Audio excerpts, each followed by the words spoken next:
Hi guys, I am Roranoa. This video is about what if Luffy meets Goku Part 5. Please like, subscribe and share Roranoa TV for more One Piece fanfiction videos.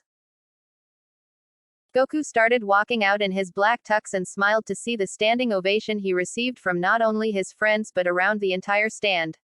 Hancock blushed furiously as she saw Goku in her presence once again. Hold on. I'm receiving new information of Goku's bounty after beating Nyx, the announcer said listening into his earpiece. The Shichibukais nodded their heads at one another knowing what the bounty is. Goku's new bounty is 2. The announcer had just turned ghostly white as he dropped the microphone in shock. 2 billion. The announcer shouted at the top of his lungs along with multiple gasps coming from the stands in the stadium. Goku was surprised to see his bounty go up that high. He scratched the back of his head and started to laugh. Man, that's pretty high. I don't think I can count up to that, even in a million years. Goku walked towards the open-mouthed competitors as they witnessed the largest bounty ever seen in the tournament coming towards them. This is unbelievable. We've never seen anyone with that big of a bounty come to the island and participate. The last time that happened was a few years back when someone came in with a near billion on their head. The announcer said in disbelief. Hancock rested on her hand and smiled dreamily. My Goku is unstoppable. I expect nothing less from my future husband. Goku and Luffy looked up to see their friends Hancock, Marigold, and Sandersonia had spotted them. Luffy grinned and waved while Goku smiled and bowed his head in respect as he had learned from his previous master Kami. As Goku and Luffy turned back, the announcer walked towards the front of the competitors to get the attention of the spectators in the stands. And now to ask the question, what does it mean to be a warrior? The announcer said as he raised the microphone up to the contestants. To be well known, Ice Chilla said with a smirk, to fight and kick ass. Another opponent shouted, to be feared and respected. The next opponent shouted. When it was Al Kong's turn to reply, he had a sickening thought before he spoke. To get the babes, Al Kong said with a smug face looking at the Dragon Queen, imagining a disturbing thought about what he would do with the Dragon Queen Hancock. The announcer had a disgusted look. What a disgraceful answer to say, the announcer said along with a chorus of boos chanting from the crowds. Al Kong shrugged and paid no attention to their boos. You wanted what I thought, that's what you're getting. Kong said, bellowing out a laugh before the announcer moved away and went to the other contestants. He skipped the cloaked figure as he opted out from speaking. Okay, Luffy, what is your thought? The announcer said as he raised it up towards Luffy. Luffy looked out to the crowd and grinned before he spoke, to fight for what you stand for. Even if you stand alone. Luffy said defiantly, remembering his goal of being the Pirate King and how he won't stop until he has accomplished it. The announcer nodded his head from the respectable answer. He turned to Goku, the last competitor. This is folks. The last competitor. Now son Goku, what do you think it means to be a warrior? The announcer gave the microphone to Goku. As Goku took the microphone, he looked at the crowd as a wave of uneasiness crashed over him. He felt very nervous as nothing popped into his head.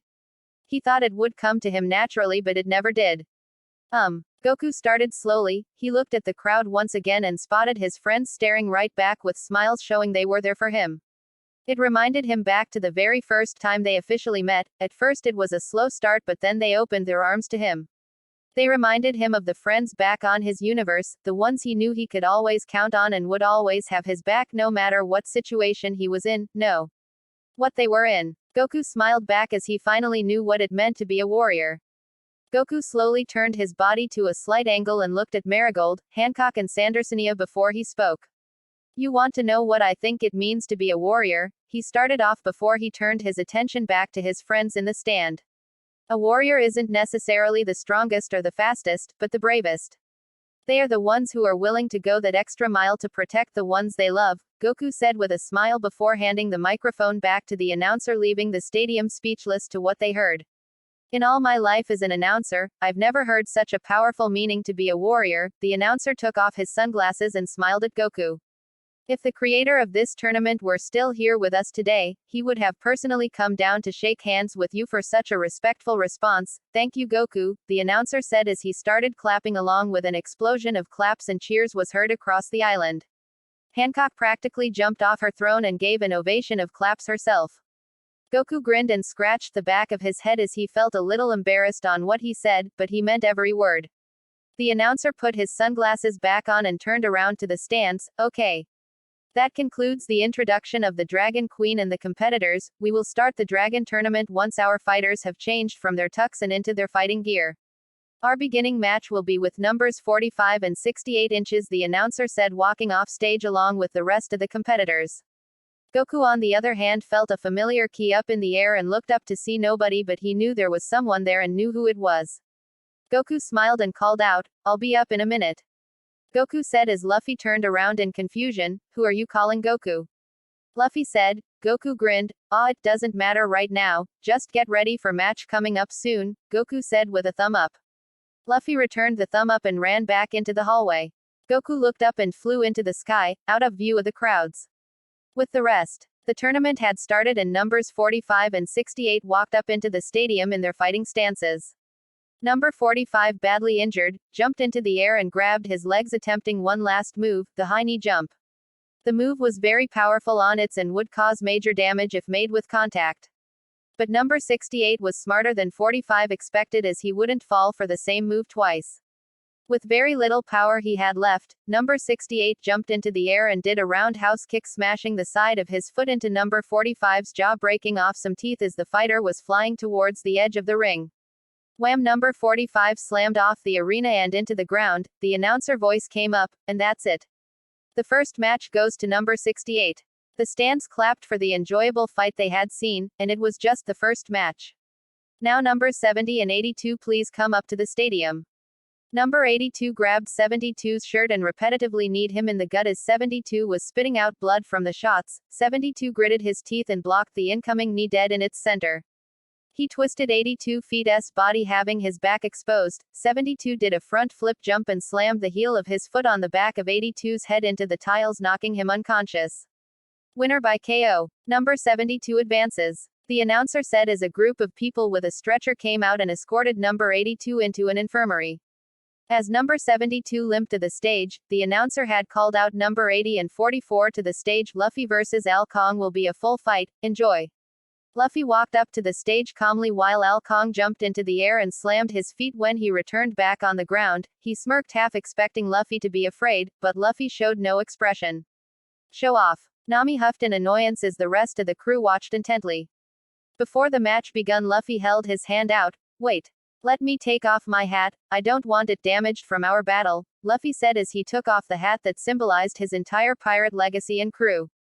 He looked at his crew and smiled. "Zoro, catch." Luffy threw the straw hat like a frisbee towards Zoro, barely catching it. Zoro placed the hat between his lap, making sure no one sat on it. Luffy turned back at Kong and cracked his neck and smirked. "Alright, let's go." Kong smirked back and ran towards Luffy at insane speeds. Luffy's eyes widened in shock. "He's fast," Luffy thought. Kong went for a strong right but missed when Luffy ducked between his legs and went behind him. "Gomu Gomu no Bow Gun," Luffy shouted as he grabbed Kong from behind and repeatedly twists his torso vertically around his hips before grasping them with his feet and then rapidly untwisting, creating a snapback that sent Kong flying upwards.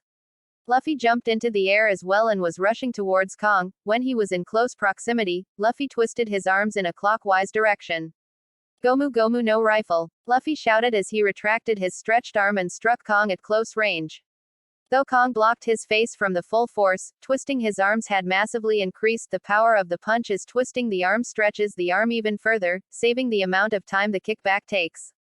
"Gah!" Kong shouted in pain. He spread his arms apart before slamming them together as a strong wind had built up, slamming down onto Luffy, sending him crashing down into the arena as dust spread to the stands. "Ack! I can't see anything," Chopper said, covering his mouth, as did the rest in the stands. As the dust receded quickly, Luffy was seen but had a shade of pink skin instead. Kong was irritated with Luffy. He clasped his hands together and rushed towards Luffy on the arena. Kong grinned heavily. "I'm winning this match," Kong shouted in the air. Luffy bit into his hand and blew air into, allowing it to expand in size. "I'd like to see you try," Luffy shouted. Luffy retracted his arm, then launched his arm forward and made contact with Kong's fist. Boom! The force had created a sonic boom that cracked the tiles beneath them and started flying towards the crowd. Many screamed in terror as the flying projectile was closing in on them. Zoro and Sanji jumped from their seats. Zoro handed the straw hat to Chopper as Zoro pulled out his 3 swords and started slicing the tiles to dust, while Sanji broke the tiles into pieces with repetitive kicks. The clash had ended into a stalemate, leaving both fighters gasping for air. Hey, you're pretty good, Luffy, Kong said, not taking his eyes off his opponent. Luffy grinned. You're not that bad yourself, Kong, Luffy said as he shot his arm forward. Kong was waiting for this. He analyzed the attack before moving the attack and stretching his own forward, hitting Luffy's jaw. What? Luffy said in shock as he saw his own move used against him. He landed on the arena with a thud and sat upright. I don't understand, you can't have eaten the Gomu Gomu fruit, I did. Luffy pointed his finger across to Kong when he heard laughter coming from Kong. Fool, don't you see? I didn't eat your Gomu fruit, I ate the Kapafurutsu. It allows me to see the moves of any opponent with a devil fruit and use it against them 10x harder, Kong said as he bit into his hand and blew into it, expanding his hand in size. No way, Goku said as the crew was just in shock, seeing he also copied Luffy's third gear form as well. Hee. Now that I have copied this move, let's try it out, Kong shouted as he slammed his enlarged fist down on Luffy, who barely moved out of the way. Erg, Luffy said as he continued to roll out the way. Kong was enjoying every second of this. Luffy slammed his hands to the ground and boosted himself up into the air. He slammed down multiple shots, but to no surprise, Kong analyzed the attack and used the attack himself against Luffy in his gear third form. Damn, I thought he would change because I used a different move.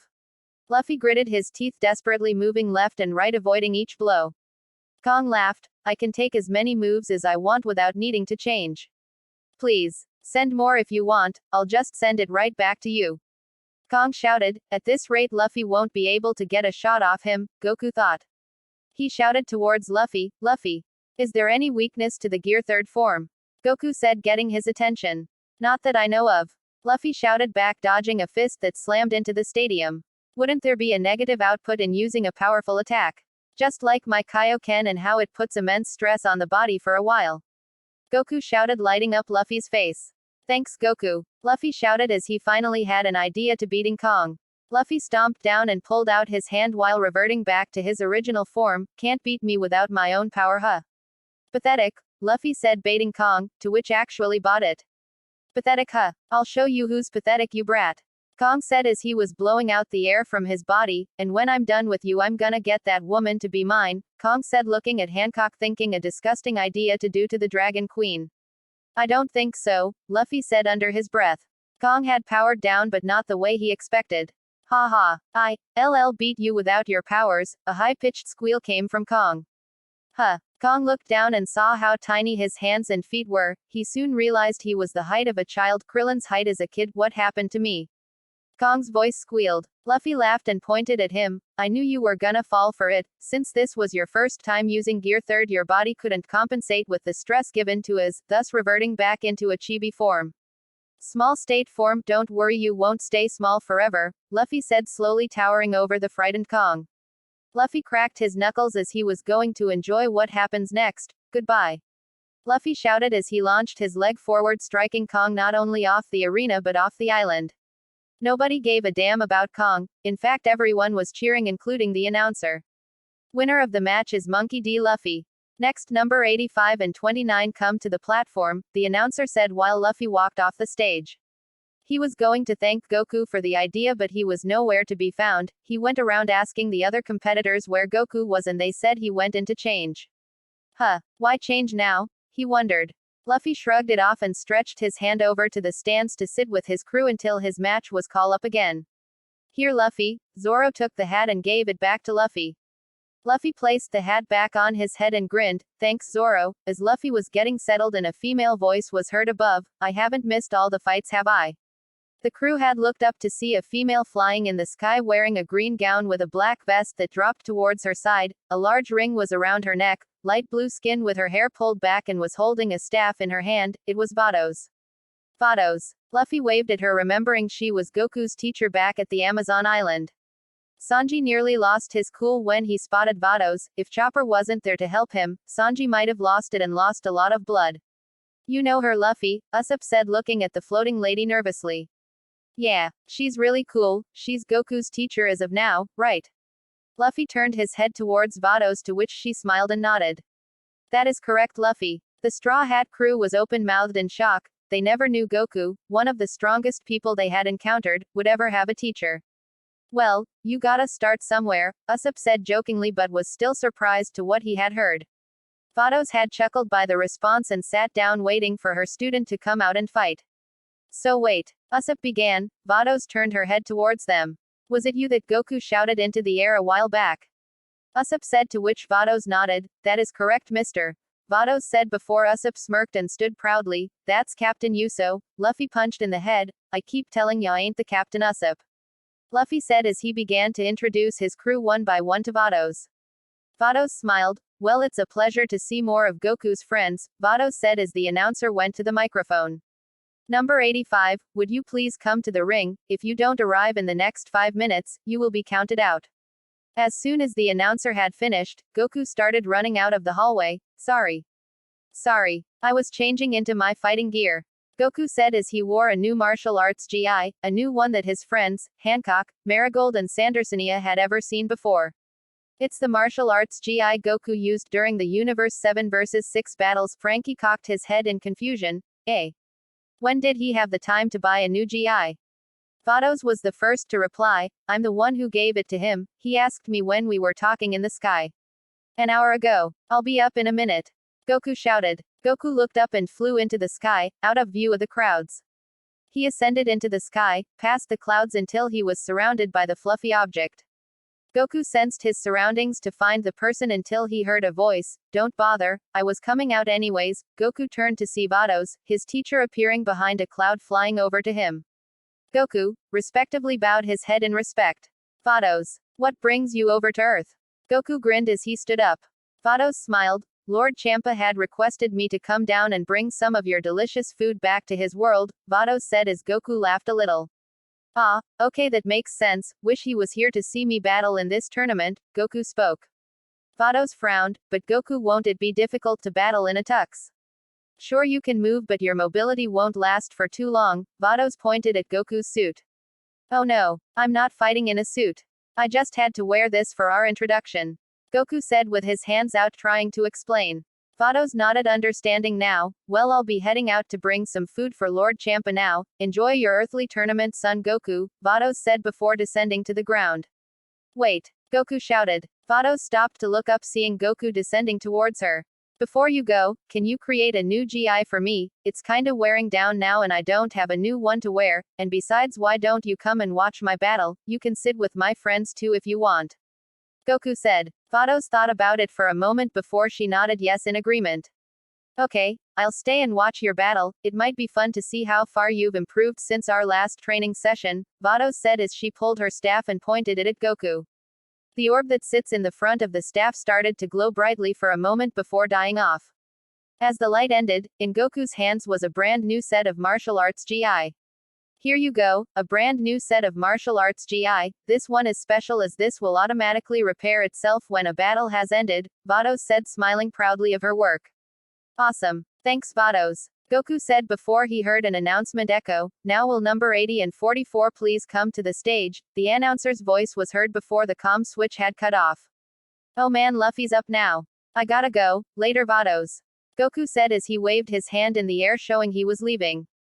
Vados nodded her head and watched the fight up from above while Goku flew back down and was watching his friend in the tournament. Back to the present. The crew nodded as they understood now. They turned back their heads to see their friend entering into the stadium. Goku walked up into the stage and bowed respectfully to his opponent before going into his fighting position. Begin, the announcer shouted. Ice Chilla made no hesitation and rushed forward towards Goku. Instinctively, Goku raised his arms to defend, but Chilla slid on the floor into Goku's legs, knocking him forward and off balance.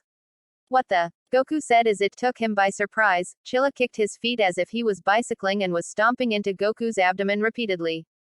Goku gritted his teeth and pushed his hand forward, causing a rush of air to pressurize and slam to where Chilla was. But Chilla was fast. He moved out of the blast mere millimeters from taking a direct blow.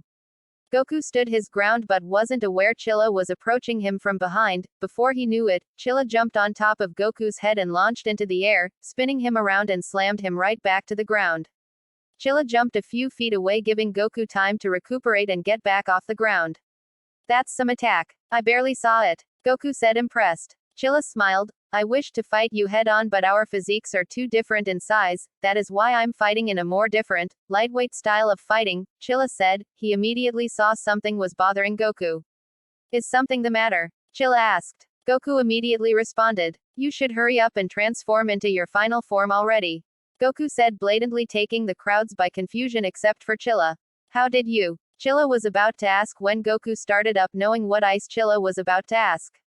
Where I'm from, I fought a guy just like you. If you hold back against me, you might get beat before you can use your full power, Goku said as Chilla nodded understanding. Okay, I'll take your advice. In that case, I'll jump straight to my final form, Chilla said as he gritted his teeth and started to transform. Ah! Chilla shouted as a bright light flashed so brightly that everyone except Goku and Vados covered their eyes from the immense brightness. The light faded away. Stood there was a being with immense power. Chilla's ivory skin had turned a lighter color, his muscles had expanded in size and been covered with a thick layer of armor, his horns had reverted back and now had a bald shape instead. Basically Frieza's full power form. Incredible. Goku had to versus someone like that before in his universe. Hancock said in shock observing the new transformation of Ice Chilla. Finally, I have powered up to my final form, is this satisfactory enough for you? Chilla responded with a smirk. Goku smirked back as a golden aura engulfed around him. Let's find out, Goku said as the golden aura dissipated showing his golden spiked up hair. Everyone except Goku's friend and the Shichibukais was amazed that Goku managed to transform as well. Ice Chilla was taken aback by the new transformation. I'm not surprised really, especially someone with your caliber, and your bounty. Chilla smiled, he bowed towards Goku. I'm glad that I was honored to fight against a worthy opponent like you, Son Goku. Let's make this battle a memorable one. Chilla said, preparing his fighting stance. Agreed, Goku said, going back into his stance. This will be an interesting fight. Vados smiled, watching both her student and his opponent closely. Goku moved forward, but before Chilla could react, Goku vanished.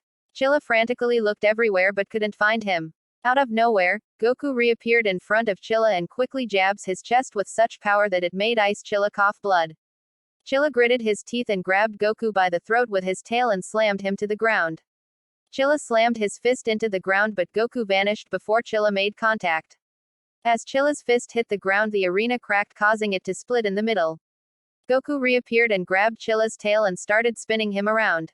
He spun Chilla around multiple times in a quick motion, and then swung with enough force towards the outside of the arena.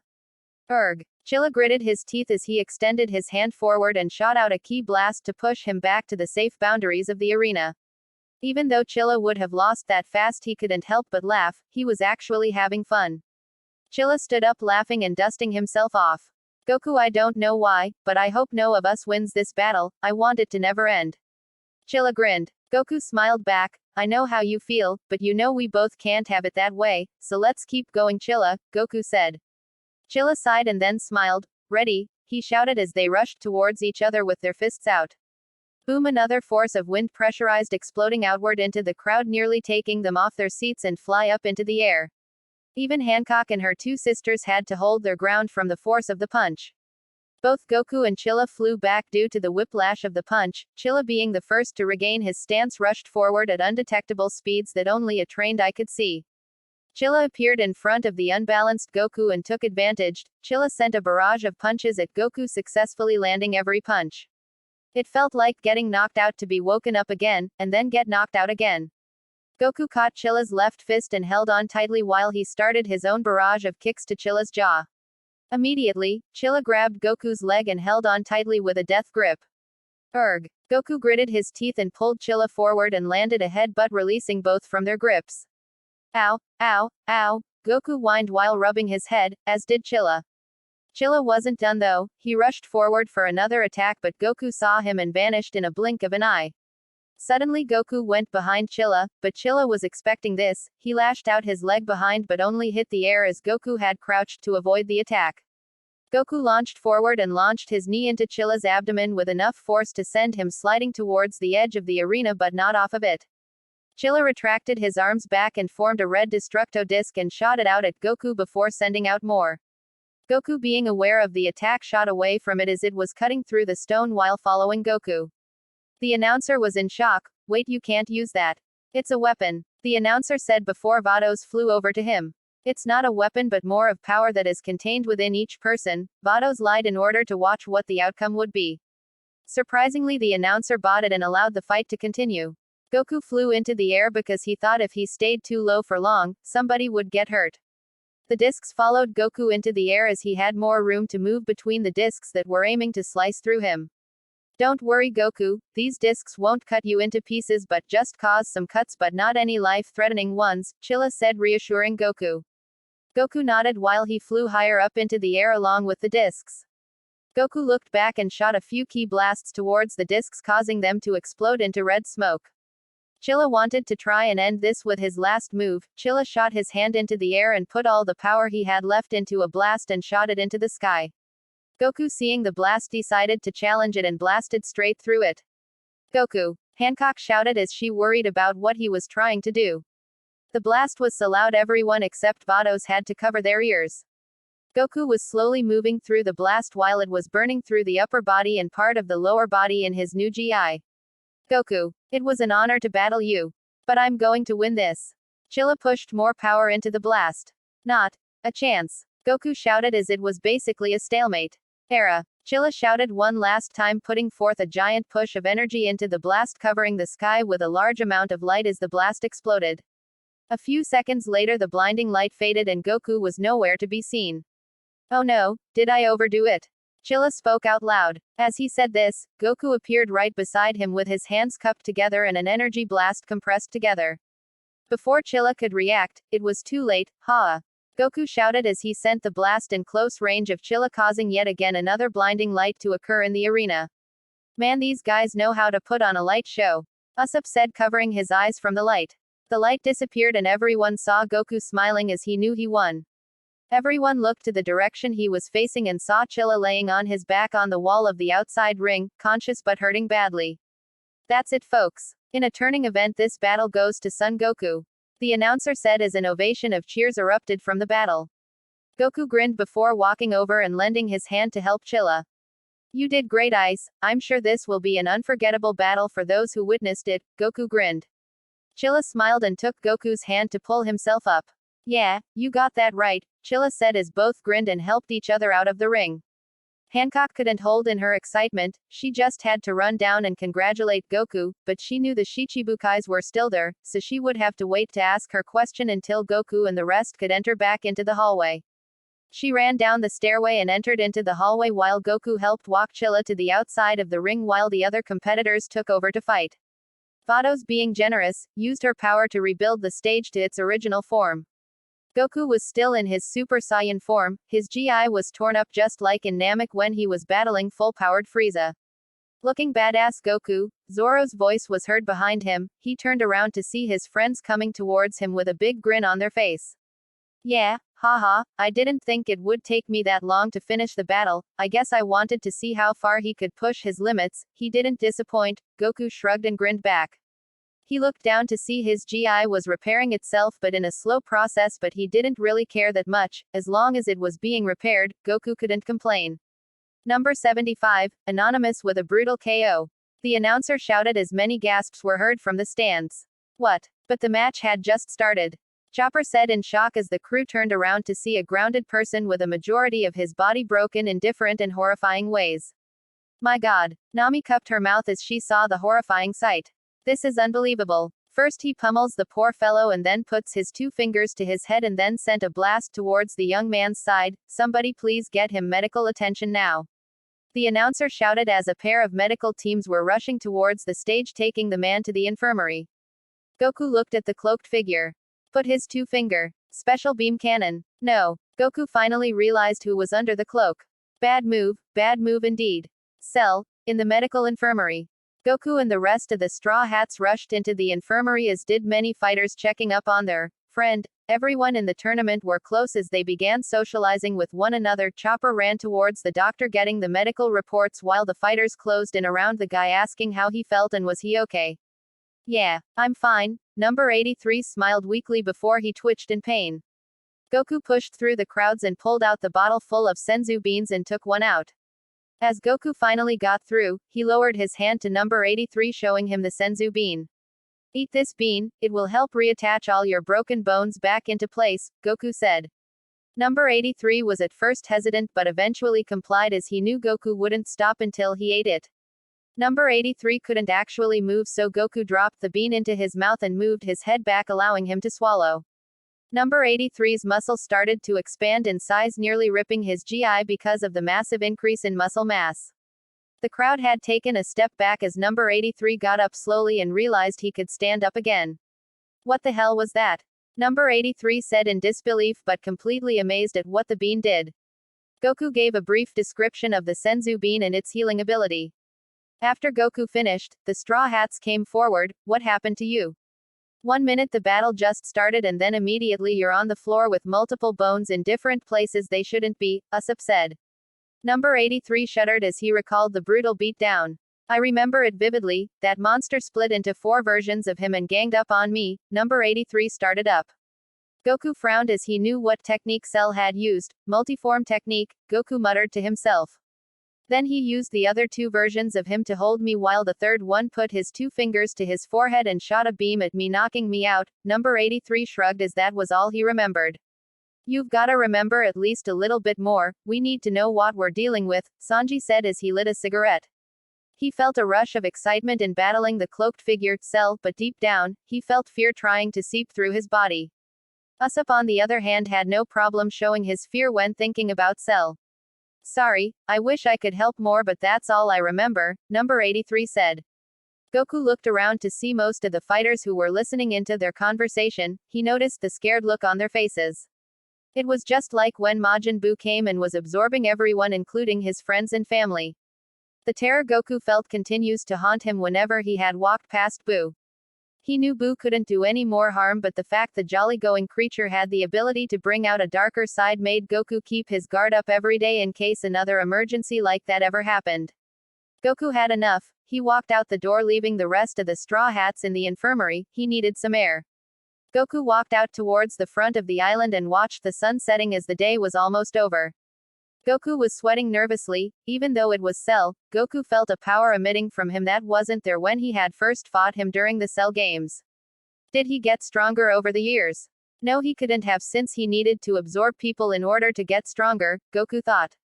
He sensed Cell's ki and thankfully found no power that was one of his friends in the DBZ world.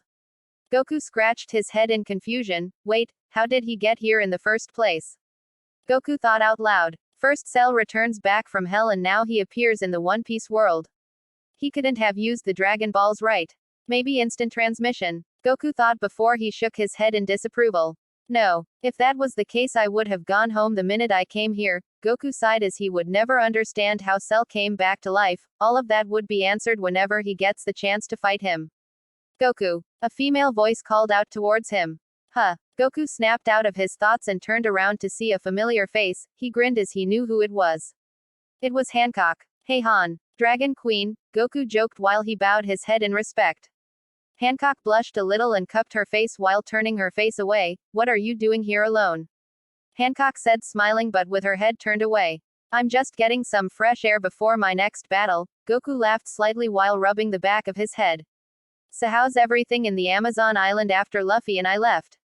Goku asked as Hancock turned her head towards him. Well, it's a little boring to rule the island without someone to share the excitement with. Hancock closed her eyes and blushed slightly. Sadly, Goku was oblivious as usual.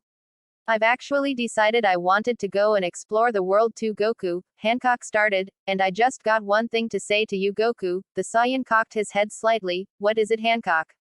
Goku asked. The Empress' lips curled into a smile that would melt any who gazed upon the sight. She walked towards Goku. Son Goku, will you ma? Hancock was interrupted by the loudspeaker. Attention, attention all. The tournament will start again in 2 minutes. If you could please return to the arena as soon as possible for the next match, the announcer stated across the island before dying down into silence. Whoa, I'm gonna be late. Sorry Hancock, maybe we can talk later. Goku started running towards the arena. The Empress blushed and called back, till then sweetheart. Goku didn't hear her fully as he dashed through the island and back towards the arena. Arriving late as Goku had gotten lost, he walked back to the stadium and saw the matches were already starting. Thankfully his match was upcoming next and he was excited to see who his next opponent would be. As Goku approached, he noticed Vados waiting patiently for him as he came closer. "You're 30 minutes late, Goku. We all know you of all people shouldn't have been late." Vados rolled her eyes as Goku grinned and scratched the back of his head. "Sorry about that, anyways I thought you had left already." Goku asked. Vados sighed. "Champa-sama was still hungry and asked me to get him more of your earthly cuisine, so I've decided to take a pit stop on the way." Vados winked. Goku laughed. "Alright then, my match is about to start." Goku looked up to see both of the competitors leaving the stadium. Goku ran towards it while looking back. "Wish me luck," Goku said as Vados nodded and took her seat with the rest of the Straw Hats in the stands. Okay, so the winners of the previous fights while Goku was talking with Vados were number 66, 74, 77, and the losers were 43, 69, and 78, only 10 remain. Goku walked up into the stadium and was shocked to see who his opponent was. Yes, you guessed it, Luffy. "Luffy, we're fighting now." Goku sighed sadly as he wanted to versus his friend in the semi-finals. Luffy grinned. "Yeah, and with that extra training I did with those training gear, I should be far stronger than I was back when I trained with Rayleigh." Goku smiled and prepared his fighting stance. "Then I don't want you to hold back on me, okay?" The bell had sounded indicating the match had begun. Afar from the stadium a hand stretched forward and shot a dark pulse of energy towards the ring and into Luffy. Erg. Luffy's eyes widened from the pain, his body started growing bigger into his gear fourth and his eyes turned crimson red. Luffy felt a dark power growing inside of him and was continuing to grow even more powerful inside him to the point he wasn't in control of his body. Goku's eyes narrowed as he looked at Luffy suspiciously. "Oh. Don't worry." Luffy looked up with his evil in eyes and increased his powers tremendously, which made Goku take a step back. "I wasn't going to hold back," Luffy said as he dashed towards Goku and launched an uppercut into Goku's abdomen. "What the? This isn't Luffy," Goku said out loud. "Where is this power coming from?" Goku turned his head to see where the dark energy power was flowing from Luffy. He squinted his eyes to see the cloaked figure Cell causing the entire problem. "Cell, I've got Targ." Goku felt a sharp pain course into his back as he crashed down into the arena. He looked up to see Luffy crash back down and grab him by the face, repeatedly slamming his body into the stadium. "What's Luffy doing? He looks like he's going to crush Goku." Sanji shouted in disbelief, as did the rest of the crew. Vados squinted her eyes. She didn't understand how Luffy suddenly became much stronger in a matter of months since the last time they saw each other. "Goku." Hancock cupped her hand over her mouth as she was watching Goku getting thrown around like a rag doll. Luffy threw Goku across the stadium, almost knocking him off the edge. "Erg. My head." Goku rubbed his head as he saw an evil grin coming from Luffy. Goku slowly got up. "Luffy. You got to listen to me, this isn't you." Goku fell down to one knee, and winced from the pain. "You have to fight his mind control powers, Luffy. I know you can do it." Goku shouted. The evil side of Luffy scoffed at Goku's words. "Fight it." He could barely stand up to it. The evil side of Luffy said as he shot his fist at Goku, who disappeared from the spot to reappear behind Luffy. Retaliating, Goku sent a hard left kick sending Luffy flying, but not without using his other hand to grab Goku. "Wah!" Goku shouted as he was being pulled closer to Luffy until he was being suffocated into a bear hug. "Give up now, monkey. And I'll make this quick and easy." The evil side of Luffy grinned, continuing his bear hug. Goku gritted his teeth. "Ah." He transformed into a Super Saiyan 2 and the bright flames had knocked Luffy off guard and released his grip on Goku. Goku jumped into the air and slammed the heel of his foot into Luffy's face, knocking him down like a building onto the stadium. The stadium was rumbling from the shockwave of the crash and the tiles cracked under the force of Luffy's weight. Goku took a step back and cracked his knuckles. "If talking won't bring out the evil power, then I guessing I'll just have to beat it out of you," Goku smirked. Luffy got up and spit out a glob of blood from his mouth.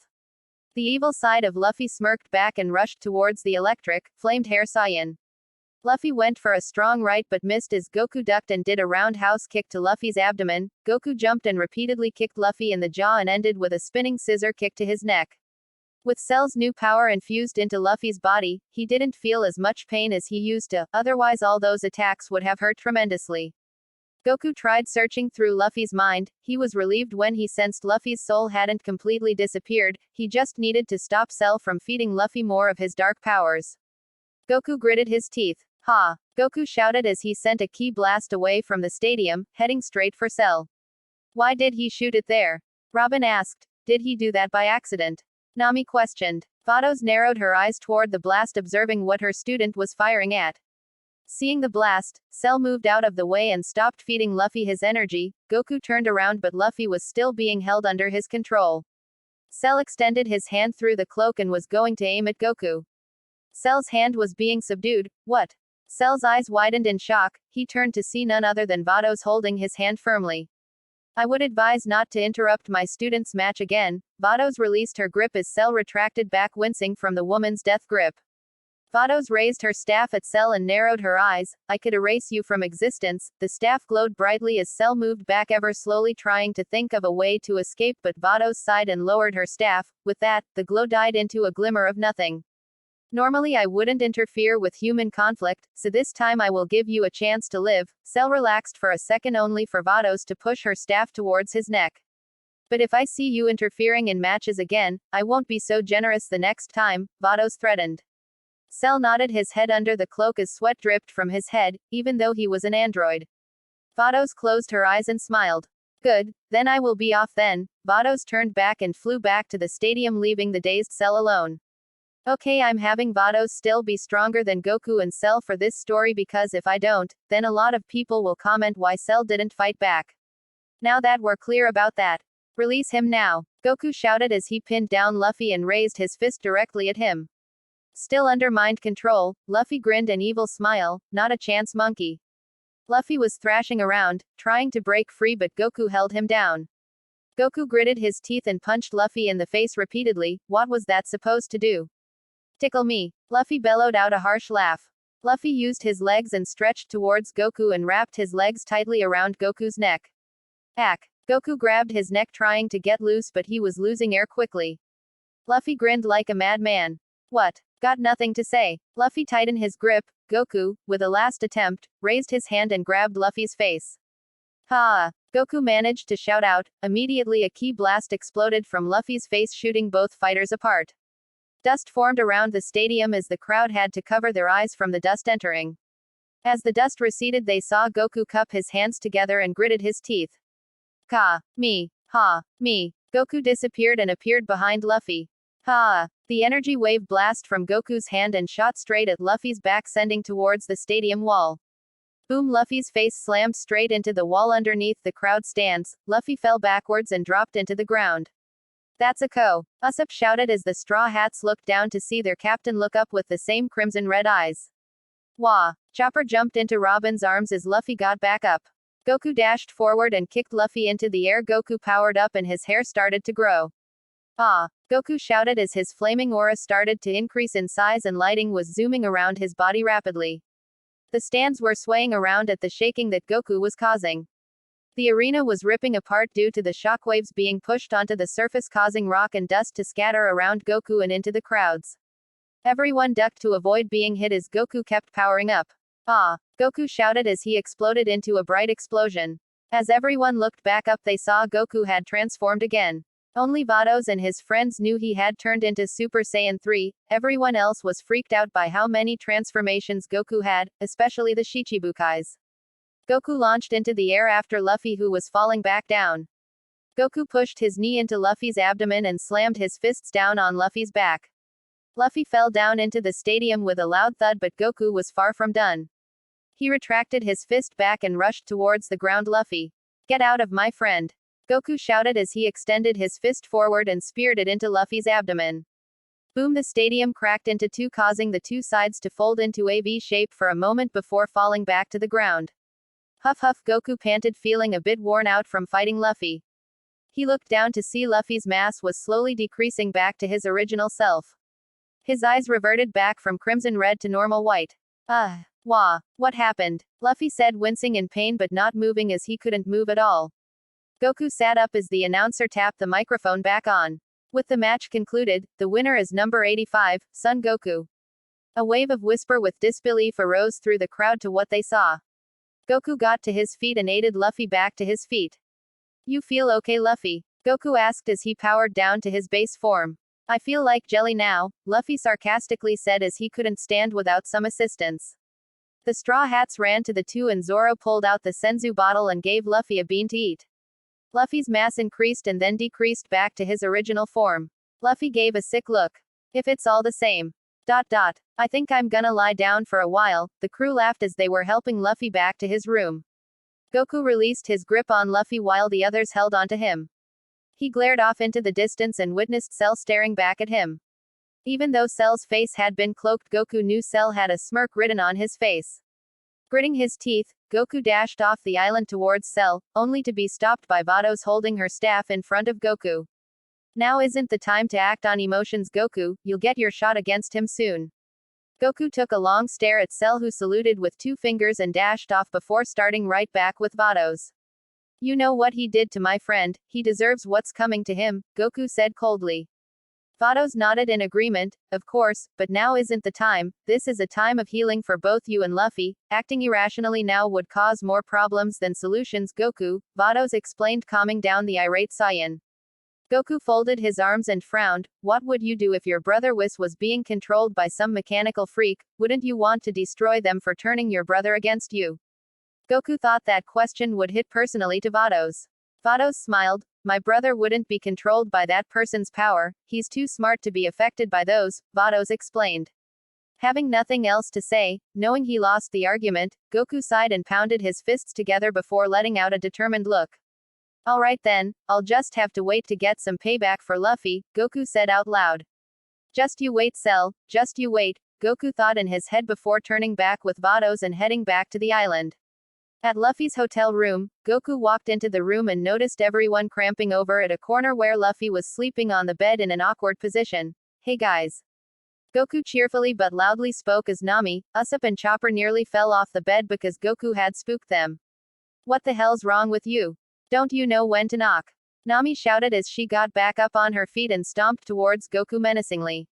Hey, maybe that wasn't the best thing for me to do, Goku said terrified, looking around for any frying pan Nami could use on him. If there's anything he learned while being on the Straw Hat crew is to achieve your goals, always have your friends back, and never anger Nami when she's near a weapon, especially near a frying pan. Nami sighed and walked back with her arms folded. I swear, sometimes Luffy and Goku are 2 idiots in a pod, Nami said as Goku gave a nervous chuckle while the rest of the crew were trying to hold in their breaths from laughing too hard but failed ultimately. Can you keep it down, you guys? Luffy said, waking up with a throbbing headache. Chopper got back on the bed and performed a physical on Luffy before giving his analysis. Well, Luffy's doing much better, his muscles are still sore from the battle but they are healthy as ever, just a few hours of rest and he should feel much better, Chopper spoke before everyone nodded. Man, how long was I out? Luffy asked. About an hour or 2, Sanji said as he walked over giving Luffy a gallon of water to drink. Luffy drank it all within a second, thanks Sanji, Luffy grinned and gave out a sigh. Luffy looked up to see Goku and gave a saddened look. Hey, Goku. Look, I didn't mean all those things I said before, I really didn't know what I was doing. Luffy was interrupted by Goku. Hey. Don't worry about it, I knew you weren't the one saying it, after all you were being mind-controlled, Goku said calmly but taking the crew by surprise. Mind-controlled? By who? Sanji spoke up but Goku nodded his head. Don't worry about it, Luffy doesn't need to be concerned with this now, he'll learn in all due time, Goku said. With a determined look he smiled and held out his fist towards Luffy, but I can guarantee you this, Luffy, I'm gonna make that person pay for what he did to my captain, Goku said with a smirk. Luffy smirked back and fist bumped Goku, then show him why you shouldn't be messed with. The crew left the hotel and walked towards the dining hall. Alright, so I guess the matches will start up now. Zoro questioned. Goku shrugged. Well, my match doesn't start up yet, so I'm going to get some food. Goku grinned. You mean eat the entire the food court? Nami sarcastically rolled her eyes. As the crew got closer to the dining hall they noticed a large group surrounding it a corner. What's everyone looking at? Chopper asked. Not sure, Nami said as she tapped someone's shoulder to get their attention. Yes, the person said. Nami pointed behind her to where everyone surrounded at a corner. The remaining competitors had quit and those are the people signing off their names from the competition. What? The crew shouted simultaneously. Why would they quit all of a sudden? They're almost at the semi-finals.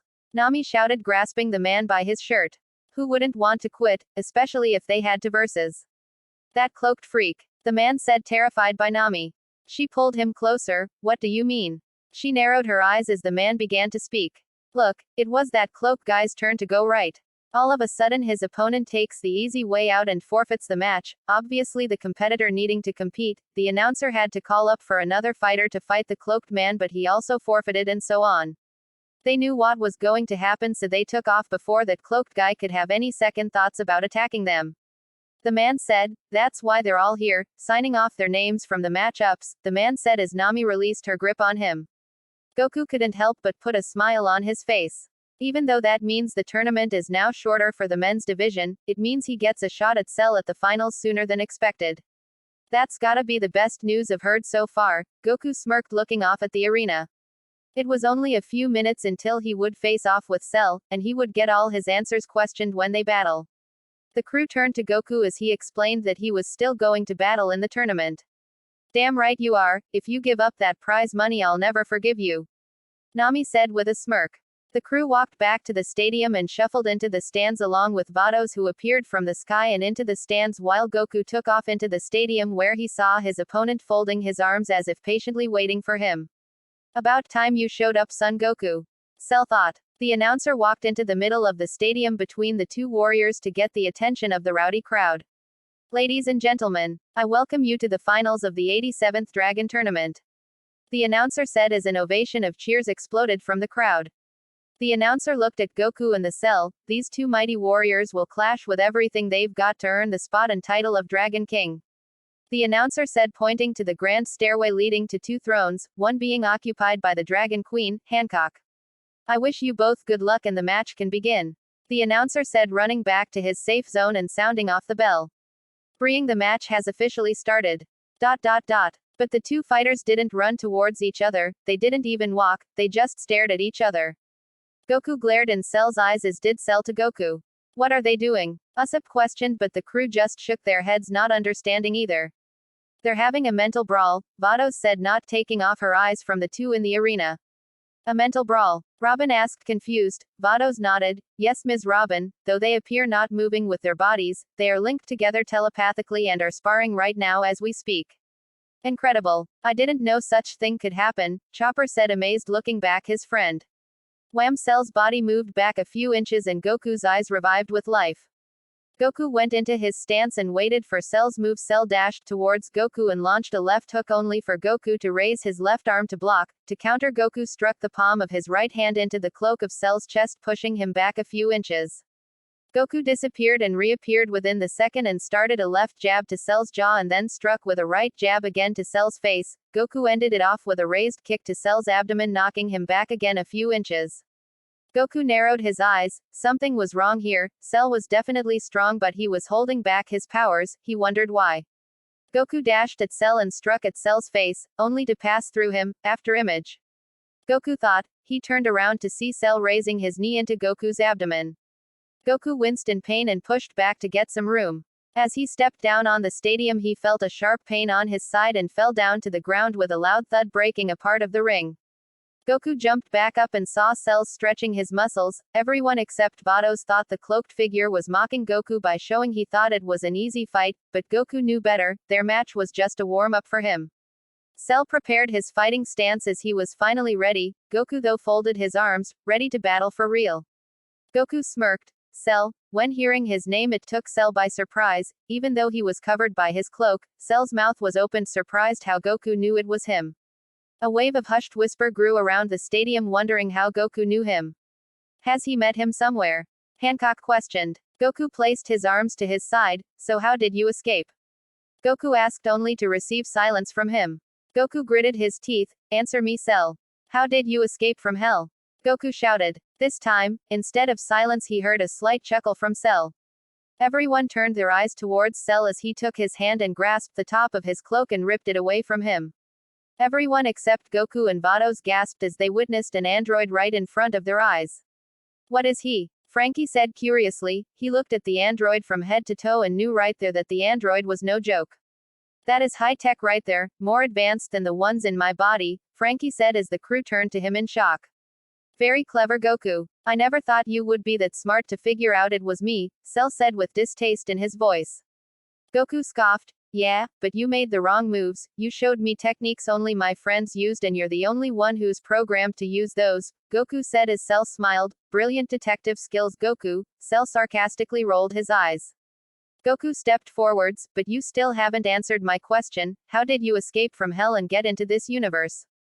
Goku said. Cell sighed. Well, you see, after my loss against you, son, I vowed one day I would get my vengeance on you and your friends the next time I saw you, so I trained down in hell alongside with Frieza and eventually Majin Buu was sent down to hell as well but kept in quarantine making sure he wouldn't cause any danger like he did when alive. Cell's eyes glimmered, then an idea came to me. Frieza had told me once his men were retrieving the Dragon Balls to revive him, so he allowed me to be revived along with him, but I made sure to strengthen Frieza before we left, Cell smirked. Once his men had gathered the Dragon Balls I had broken into the quarantine and absorbed Majin Buu, I received his dimension shout which allowed me to enter into this universe, and his healing regeneration. Once revived and brought back to Earth I double-crossed Frieza and absorbed him too in his golden form, Cell said looking at his hand, allowing me to achieve perfection only few could ever dream of, Cell said looking back at Goku. Goku gritted his teeth, then if you were back on Earth that means. Goku said knowing he might have done something to his family. Cell knowing what he was thinking chuckled a little, oh don't worry I didn't kill them, I only beat them down until their body couldn't move, Cell said chuckling a little. Goku was angry, you heartless bastard. What happened to the Dragon Balls? Goku said hoping for a chance that maybe Dent could have wished them to be okay. Cell smirked, well let's see. I beat that little Namekian to a pulp but I'm sure he survived, but who knows, he was losing a large amount of blood when I was through with him. Goku's eyes showed a slight bit of fear before masking it back to his normal self. He turned towards Vados. Vados, get in touch with your brother, ask him if my friends and family are okay. Goku said calmly. Vados nodded and looked at her staff and contacted her brother Whis. Yes, sister they are okay, what you have told me is true, Vegeta tried fighting that man off but sadly was overpowered, Whis said over the communicator. Vados switched off her staff and nodded at Goku, they're safe, the Dragon Balls were used to restore everything on Earth, Vados said. Goku was relieved his friends were safe but was angry for not being there to help. Goku powered up in his Super Saiyan form, I'll never forgive you. You hurt my friends and family, gritting his teeth and stared angrily at Cell who just smirked. Goku snapped, let's go Cell. Goku shouted as he disappeared and reappeared in front of Cell and did an uppercut sending Cell flying. Goku rushed into the air and went for a kick but Cell retaliated by pushing down his elbow into Goku's neck and slamming a ki blast into his abdomen. Boom, smoke covered the air as the crowd covered their eyes from the bright lights. As the light faded they looked up to see Cell attacking while Goku countered. Their fight was causing the ground to shake with every punch they landed to each other. Mountains around the island were shattering, not able to withstand the insane pressure being pushed onto it. The stands were swaying back and forth while the frightened crowds held onto their seats for dear life. Even Hancock and her sisters had to hold their ground from falling. Boom boom boom boom, this is insane. They could potentially destroy the island at this point. Brook said holding onto his hat as winds were swirling around the arena caused by the airflow of the punches. The Shichibukais glared at Goku, especially Doflamingo who still resented Goku for humiliating him not once but twice. Arg. Cell winced in pain when Goku punched him in the cheek. In retaliation Cell cupped his fingers together. Final. Goku eyes widened. He put his two fingers to his head and it back to the ground and cupped his hands. Ka. Me. Ha. Me. Goku said. Immediately Cell disappeared and reappeared a few meters from Goku as they both shouted sending their ki techniques at each other. The blast was intense as neither side would back down.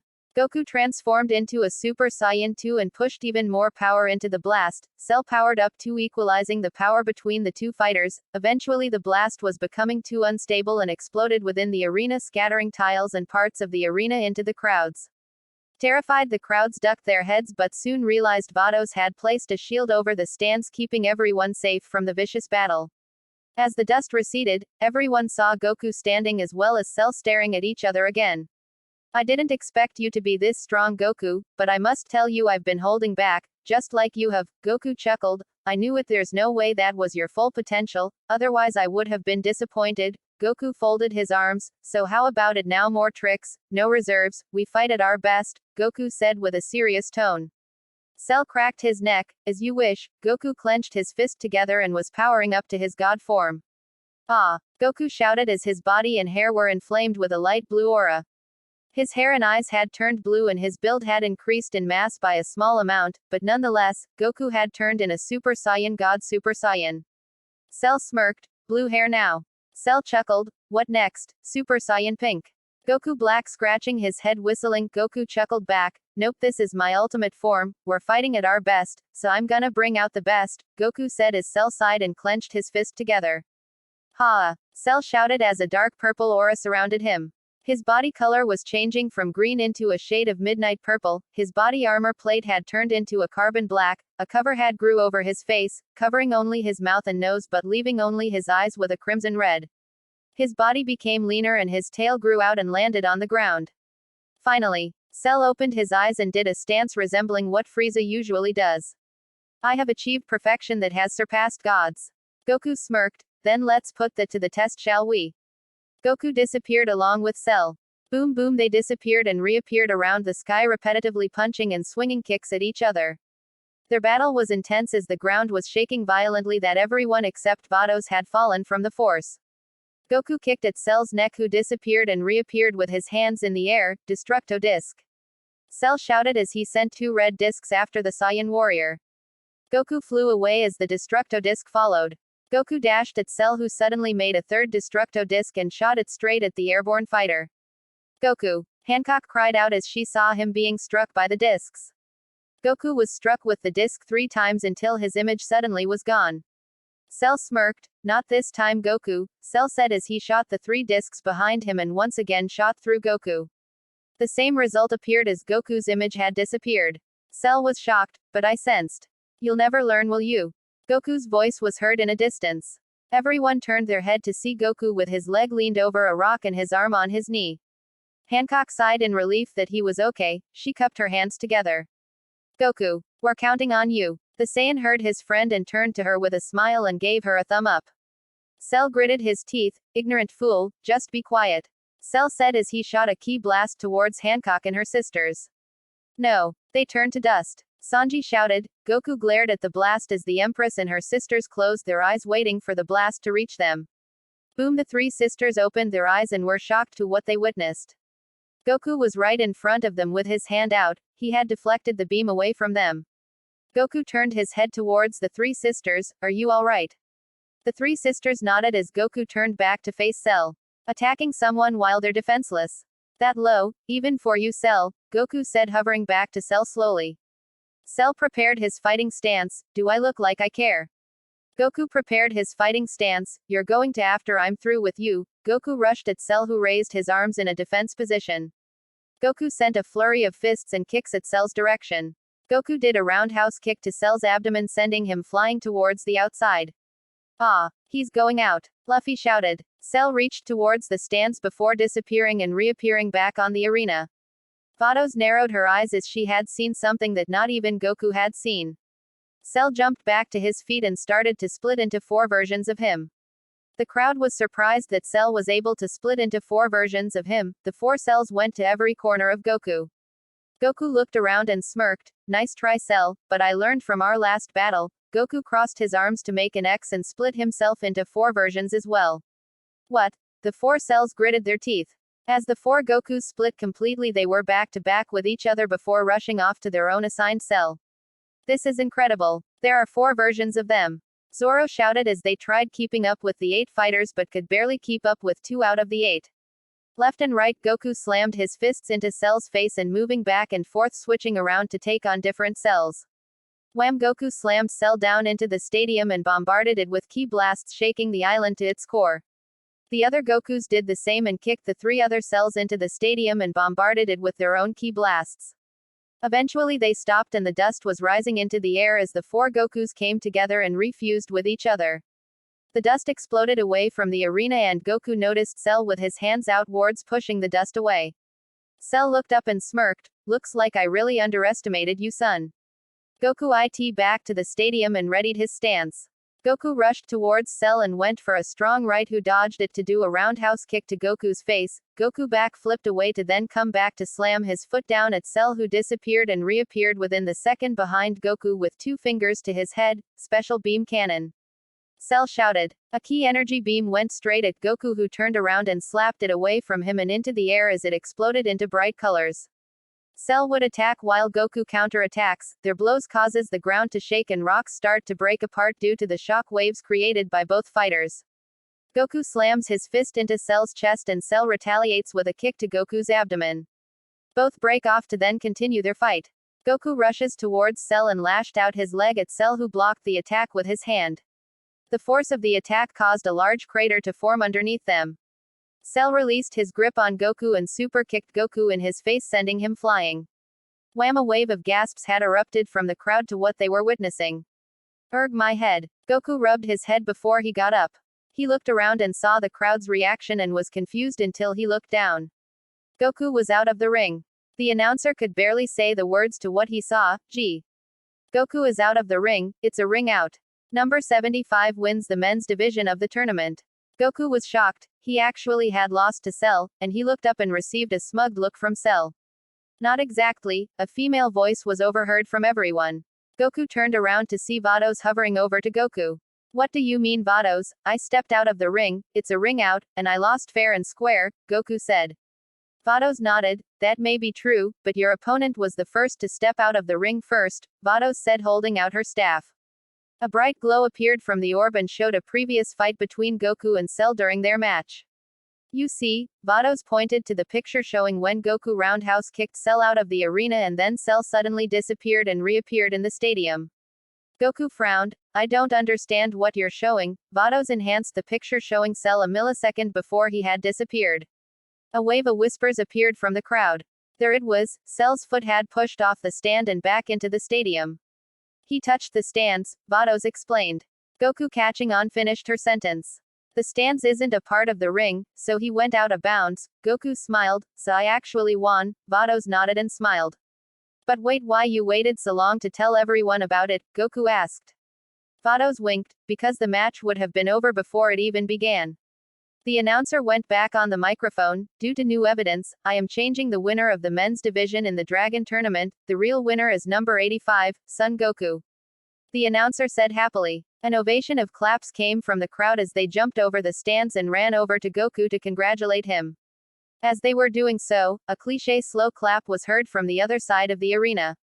Good job, Son Goku, but you know our match isn't over, right?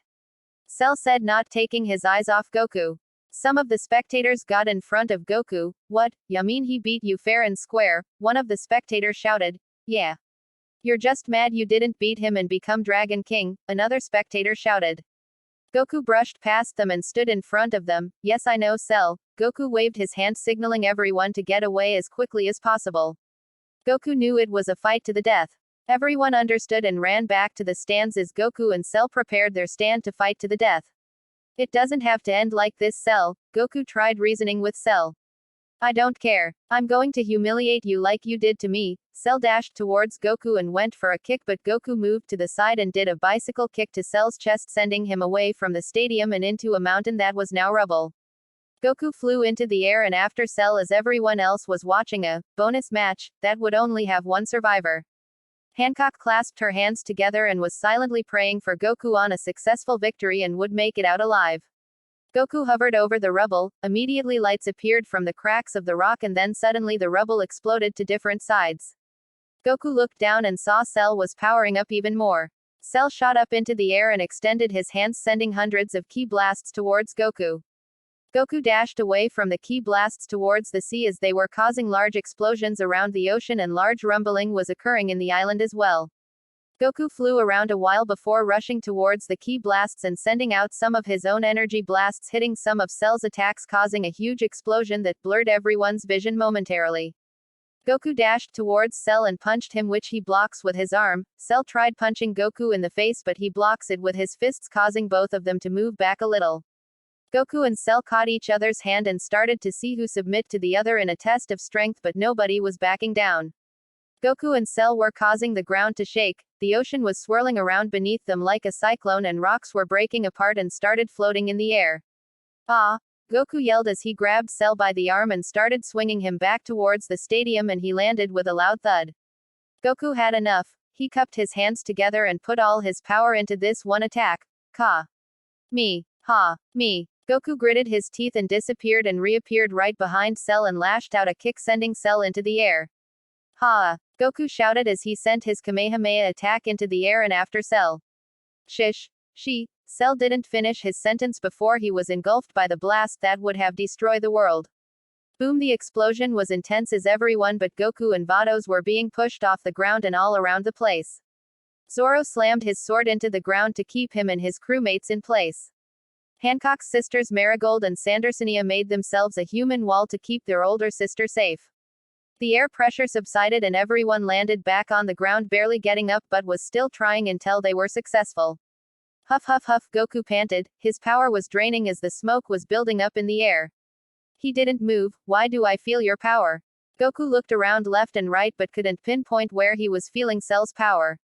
He won. Usopp shouted happily. Everyone except the Shichibukais jumped for joy as they thought Goku had won. Hancock happily ran down the grand staircase and hugged the Saiyan. I'm so glad you're okay. The Empress blushed slightly. Goku's eyes widened. Everyone get back now. Cell's still alive. Goku shouted, shocking everyone that he said this. They took a step back and saw the dust in the air swirling around them. Immediately it rushed down into the ground, forming into a person. Chopper was terrified. No. It can't be. The dust formed back into a body and the figure had a dark aura surrounding it before it faded, showing Cell. You just got to love regeneration, don't you, Goku? Cell looked up at Goku with a smug look. Now I'd suggest you get these people out of here before I do it for you, Cell smirked. Goku motioned his hand and the crowds left the stadium as the stands were destroyed. They stayed near close vicinity where they could still witness the battle. Goku was wobbling as he couldn't stand for long. Goku noticed Cell was shaking a little too. You're losing energy rapidly, Goku. Cell smirked. So are you, Cell, Goku retorted. Tisk tisk tisk, you really shouldn't waste your energy on me with such futile techniques. Cell waved his pointer finger at Goku. Goku tried steadying his power level. We'll see what's futile or not, Cell, Goku said, preparing his fighting stance. Cell jumped into the air and shot out a Destructo Disc at Goku. Goku jumped into the air, dodging it, but again it followed him around. Goku flew into the air while the disc followed him. Sometimes I hate the technique, Goku muttered under his breath. Goku did a 180-degree turn and went straight back down towards Cell along with the disc. Cell laughed. You think I'll fall for the trick, you covering my sight and I would get him by the Destructo Disc? Goku smirked. You got one part right, Goku said as he shot an energy blast not at the ground but at Cell's face. Cell lost his concentration on maneuvering the disc to block the attack. Just in time, Goku smirked. He places his two fingers to his head and it behind Cell. What? Cell didn't anticipate that. Goku uppercut him right in front of the Rouge disc, cutting through Cell. It was a clean cut as it went through Cell's abdomen and cut him into two pieces. Goku, taking advantage, sent a ki blast attack down at Cell, destroying him once again. Goku was tired, battered and bruised, but he had one last trick up his sleeve. He hovered into the air and raised his hands in the air. Please, I summon upon the energy from all living things on this earth, please lend me a bit of your energy, Goku requested. Everyone looked up and saw Goku with his hands in the air. What's Goku doing? Hancock questioned. Goku looked down to see everyone still on the island. Everyone, listen to me. I need you to lend me your energy. Raise your hand into the air and allow me to borrow your energy to defeat Cell, Goku shouted.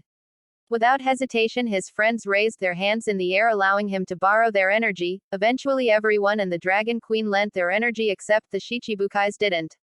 Doflamingo, I need a little bit more power, please, Goku pleaded, but Doflamingo scoffed. I thought you were all powerful, why can't you do this by yourself? Doflamingo was a bit prideful and didn't want to give his energy to help his enemy, and Goku knew it.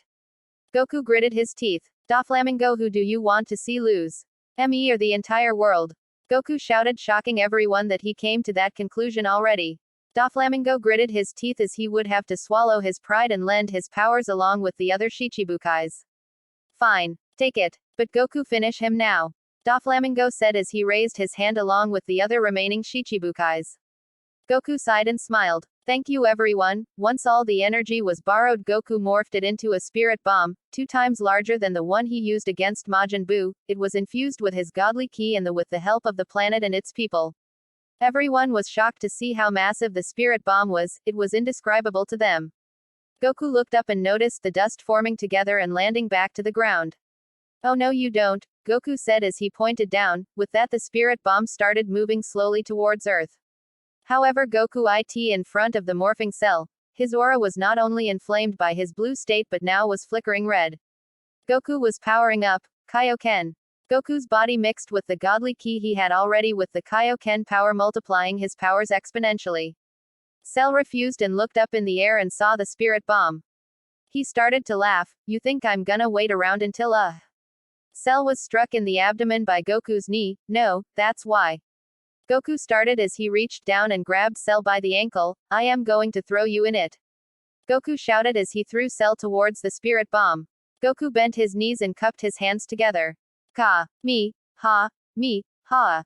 Goku shouted extending his hands forward, launching the Kamehameha wave directly into Cell's back sending him even faster into the spirit bomb.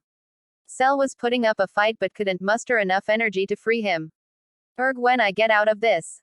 Cell shouted. Veins appeared on Goku's face. Kaioken by 3 inches. Goku's Kamehameha received an enormous boost knocking Cell off balance and straight into the spirit bomb where no smoke could escape and allow him to reform. Boom, Cell had been eradicated and that would be the last time the Straw Hats would ever see of him. Goku still wobbling let out a grin before letting down his Kaioken blue state and falling to one knee taking in large amounts of air into his lungs. Everyone got back up wondering if Cell had been defeated. They looked at Goku's face and the answer when they saw his grin. Goku. Everyone shouted happily running towards him. Finally peace was restored in Dragon Island. A few hours had passed and the island was restored thanks to Vados repairing it all with the help of her staff. She said her goodbyes and took off leaving the crew to go to the dining hall. Nami came out dragging the announcer with her. I think someone needs to be introduced a proper winning title. Nami smirked as the crew grinned. The announcer gulped nervously. Would the winners of the Dragon Tournament please come to the front, the announcer said. A rise of cheers arose as Goku and Hancock walked to the announcer. He raised their hands up in the air. It is with great pleasure I name these two this year's winner. The Dragon Queen, Boa Hancock and the Dragon King, Son Goku. The announcer said with a smile on his face hoping it was acceptable to Nami's standard as she freaked him out. The crowds cheered continuously. Goku smiled and waved at the crew. Hancock smiled, crossed her arm into Goku's and placed her head on his shoulder. Sadly Goku still didn't understand what she was doing. The Dragon Tournament was officially over. The Shichibukai had left before the inauguration of the winners. Everyone head back to their ship to leave. Sanji was crying as he had to leave all the beauties he had saw in the island. Nami was crying because she had to leave all the fashion stores. Luffy was crying as he had to leave the buffet room. The Straw Hats were the one of the last people to leave the island. Goku wanted to take one last look at the Dragon Tournament. This place had many strong opponents. I hope I get to meet them again someday. Goku smiled. Goku, it's time to go. Usopp's voice was heard. The Saiyan sighed and was walking back to the ship. As Goku walked towards the ship. Wait Goku. A female voice was heard behind him. The Saiyan turned around to see it was Hancock and her two sisters Marigold and Sandersonia. Hey, I thought you three were gone already. Goku asked walking back down the ship. The crew walked towards the edge and saw Goku was talking to Hancock the Shichibukai. As Sanji walked towards the edge he passed out from seeing Hancock. Thankfully Chopper was there to help resuscitate him. Hancock cupped her face and blushed slightly, not with saying goodbye of course. Hancock shook her head and stared at the Saiyan, but that's not all I wanted to do. She walked towards the Saiyan. Goku, will you make an exception and allow me to join your crew? Hancock asked, and I'm sure you were expecting her to say something else right? I'm sure I got most of you lol what? Her sisters were taken aback by her question. Big sister, are you sure you want to do this? I mean who will you appoint as queen temporarily? Marigold asked. Hancock smiled at her sisters. Yes, this is what I desire, to be with him on his journey, Hancock said quietly with her sisters, and I appoint the leadership to the both of you. I know you two won't disappoint me. Hancock smiled. Goku was surprised his friend wanted to join him and his crew on their journey. Goku turned his head towards the crew and they gave their sign of approval with a thumb up. Goku smiled and turned back to the Empress. He placed his hand in front of her to shake. Welcome to the Straw Hat Crew Hancock. Goku grinned. Hancock smiled and turned to her sisters and gave them one last hug. We won't let you down big sis, Marigold said tearing up a little. We promise, Sandersonia said tearing up too. With their last goodbye, Hancock crossed her arm into Goku's and they walked into the ship. Hancock took one last glance waving at her sisters before her. Goku and the rest of the crew walked in front of the ship to discuss their new destinations. Man, this is great, this'll be like at Amazon Island all over again. Goku grinned and Luffy nodded. Anyways, where should we go now? Chopper asked. Well, I heard a distress call from the communicator, so I want to go there. Luffy said excitedly. Nami slammed his head to the ground. Idiot, we don't know if that could be a trap or not. Luffy slowly got up. It can still be fun. Luffy said. Yeah, I agree with Luffy on this one. Robin smiled, which took everyone by surprise that she would agree with Luffy's erratic decision making. See, even Robin agrees. Luffy grinned. Nami sighed and gave up. Goku smiled and raised his fist in the air. Alright. Next adventure, a distress call.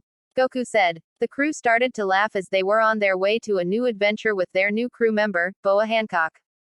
The day couldn't have been any more beautiful than it already was. Warm weather, not one cloud in the sky, the sun shining brightly across the horizon, and the waves have finally settled down. The perfect day for catching food and training, as Goku had called it.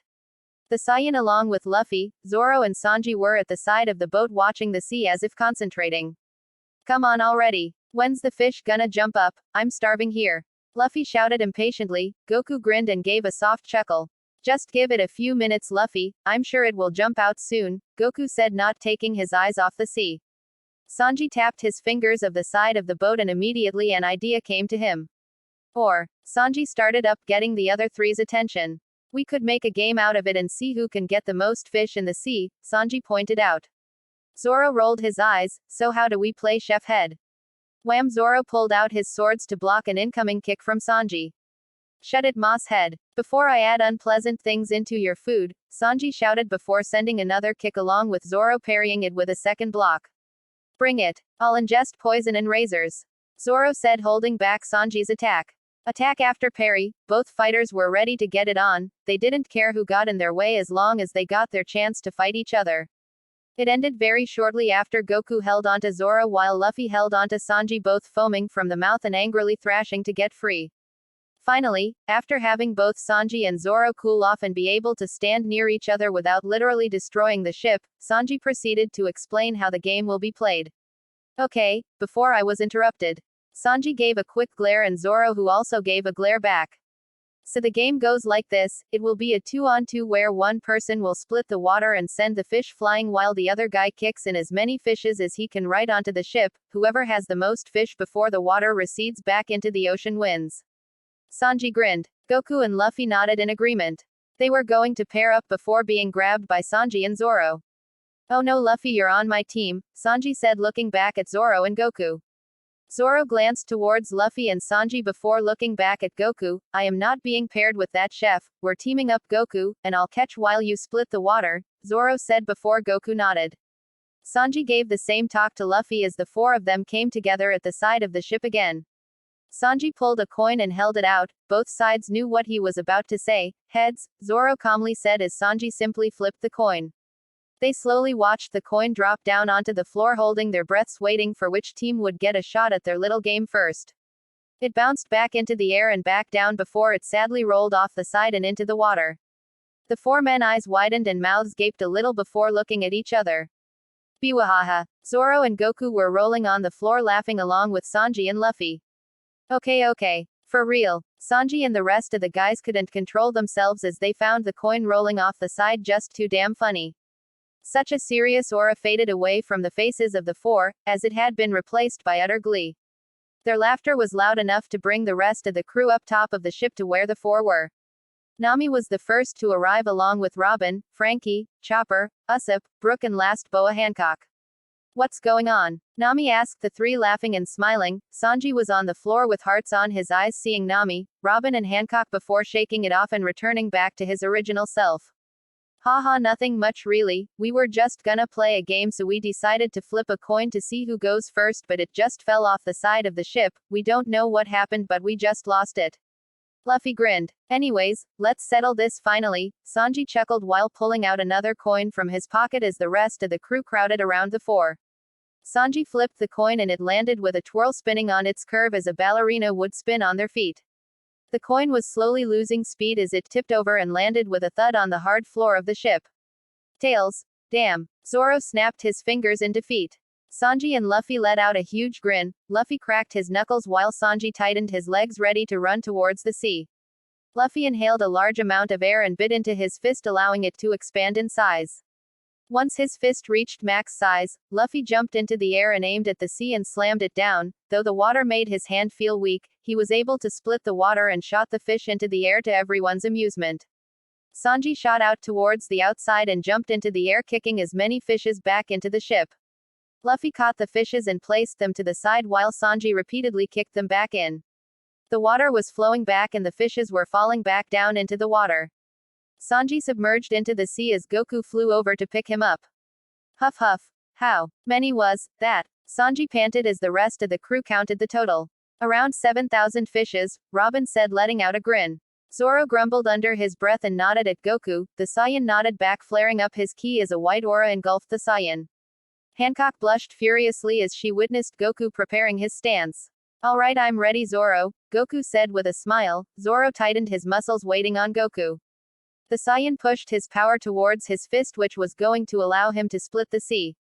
Goku tightened his arm and retracted. Ha! Goku shouted as he pushed his fist forward, allowing the airflow to forcefully be pushed onto the sea, splitting the sea even wider than what Luffy could have done. Zoro ran towards the outside and straight at the airborne fish. He knocked some fishes towards Goku but was flying over the ship. Damn it, Goku thought as he flew up in the air and was catching the fish and bringing them back down on the ground. 1,000, 2,000, 3,000 inches. Usopp was counting the amount falling down into the ship.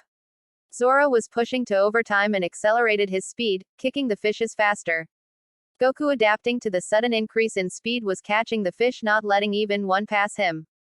The sea was filling back with water and Goku instant transmissioned near Zoro, catching him before he submerged into the water. The rest of the crew, excluding Sanji, cheered as Goku and Zoro flew back into the ship. So, how many did I catch? Zoro panted heavily as the crew once again counted up the fishes. Whoa, Frankie said, taking a step back. Well, Goku couldn't hold his excitement in anymore as he grinned as little kid would when seeing something that would spark amusement in their eyes. It's over 9,000, Frankie said, shocking the crew except Goku and Zoro, who cheered and gave a high five on their win. Dang it, Sanji, you were too slow, Luffy said, wrapping his head around Sanji, who was chalking him angrily. I was slow. You didn't make the water split far enough, otherwise we would have won. Sanji yelled as the crew grinned at their friends bickering. Eventually Sanji and Luffy calmed down while Goku and Zoro carried back the fish into the ship. Luffy's stomach grumbled. When's food ready? I'm starving after playing our game, Luffy grinned. Sanji sighed and took out a cigarette before lighting it up. I'll make lunch, just need to prepare the fish quickly, Sanji said before walking towards the door and entered the ship. Goku came out with a grin and pulled out a capsule. He clicked the top and threw it onto the floorboards. Boom, the capsule exploded and immediately red tubes appeared on the ground. Goku tossed the red tubes to Luffy and he slipped it into his arms and legs before increasing the gravity to 5x Earth's gravity. Luffy felt heavy and was slowly dropping to the floor. Luffy gritted his teeth and pushed with all his might, regaining his composure before giving a smirk. Goku started training intensively with Luffy while the rest of the crew did their regular activities. Brook played his violin and practiced his tuning while Nami looked at a map to see how far the island Luffy wanted to see. Nami narrowed her eyes and a chill went through her spine as she read the fine print that labeled the island, Punk Hazard. Robin sat in a folding chair and was sipping on a drink while reading a book. Chopper was studying the ingredients that were in a senzu bean. It intrigued him as the bean had magical powers to keep a regular human full for 10 days, and immediately heal the user to their max power. If that didn't excite Chopper, he didn't know what would. Frankie was flexing his robot muscles in front of Hancock to her annoyance as she super kicked him into the ship's sail. That will teach you, Hancock said with a hint of venom in her voice before walking away towards Robin and sat in a folding chair watching Goku and Luffy. Goku and Luffy were doing push-ups. Luffy seemed to be struggling to lift himself up. Come on, Luffy. Just one more and that'll be 1,000. Goku cheered on Luffy, giving him the motivation to lift himself up one last time before dropping to the ground panting. The Saiyan grinned, helping Luffy up while taking the training gear and slipped it into his own arms and legs to start his training. Goku increased the weight to 200x Earth's gravity and increased his ki, allowing a white aura to engulf him as he soared into the air and started to repeatedly kick and punch the air at godlike speeds. Luffy whistled as he watched Goku intensify his training regime to 500x times Earth's gravity. The weight was slowly pushing Goku back down to the ship, but he wouldn't allow it. Goku got into his stance and took a breath. The area began to shake slowly as Robin's drink began to vibrate, causing the liquid to start rising from the cup. Robin and Hancock noticed this and looked up to see Goku's aura flickering a golden color and back to white repeatedly. Goku's hair was slowly spiking up and down, his eyes were turning a shade of green. Ha! Goku shouted as a burst of light exploded from Goku's body, radiating around him. The light was so bright it made everyone near him cover their eyes. The shaking had stopped and the liquid dropped back into the cup as everyone opened their eyes to witness Goku disappearing and reappearing around the sky, punching and kicking faster than before. The Saiyan was finally breaking a sweat. He cupped his hands together as he began to charge his power into one part of his body. Ka! Me! An energy ball appeared between Goku's hands and was compressing together. Ha! Me! The ball of light started to grow in size and strength, shining across the sky. Goku closed his eyes and took a breath, centering his attack into one shot. He quickly opened his eyes as the ball of energy reached its max. Ha! Goku shouted, thrusting his hands outwards as the blast exploded towards the sea. Goku instant transmissioned away from his position and appeared in front of the blast. Goku! Robin, Brook, Chopper, Frankie and Nami shouted, worried he would get hurt by the blast. Hancock and Luffy smiled, knowing better. Goku held out his hands to stop the blast mid-flight but was pushing the airborne fighter aback a little. What is he thinking? Robin said in disbelief. The door leading to the inside ship opened and everyone except Goku looked to see a very tired Zoro rubbing his eyes, showing he was sleeping before. Whoever woke me up from my sleep. Zoro yawned but still managed to have a threatening look. What the hell? Zoro shouted in shock, seeing a massive energy blast in the sky and his crewmate, Goku, was trying to stop it. In reflex, Zoro pulled out his swords and leaned forward but was stopped by a grinning Luffy. It's alright, Zoro, Goku's got this. Luffy said, smirking back at Goku. Zoro didn't understand fully but placed his swords back to his side and continued to watch his crewmate take on the massive blast. The attack was so big and loud the sea started shaking violently, causing everyone to tumble because they couldn't hold their stance against the violent rumble. Ha! Goku shouted as he retracted his right arm and made a fist. He punctured his fist into the wave and instantly a huge explosion engulfed Goku, making it impossible to see what had happened to him. Smoke filled the air as everyone silently watched the smoke float around the sky. Immediately something popped from the smoke and headed towards the lower regions of the ship. The dust receded and everyone saw it was Goku with his eyes closed, falling towards the ship. Goku! Hancock and Luffy shouted in shock as they all ran to the front and saw Goku crash onto the floor and do a barrel roll into some boxes. They all jumped down to the lower region to hear laughter. As they closed in on Goku's location, they were surprised to what they saw.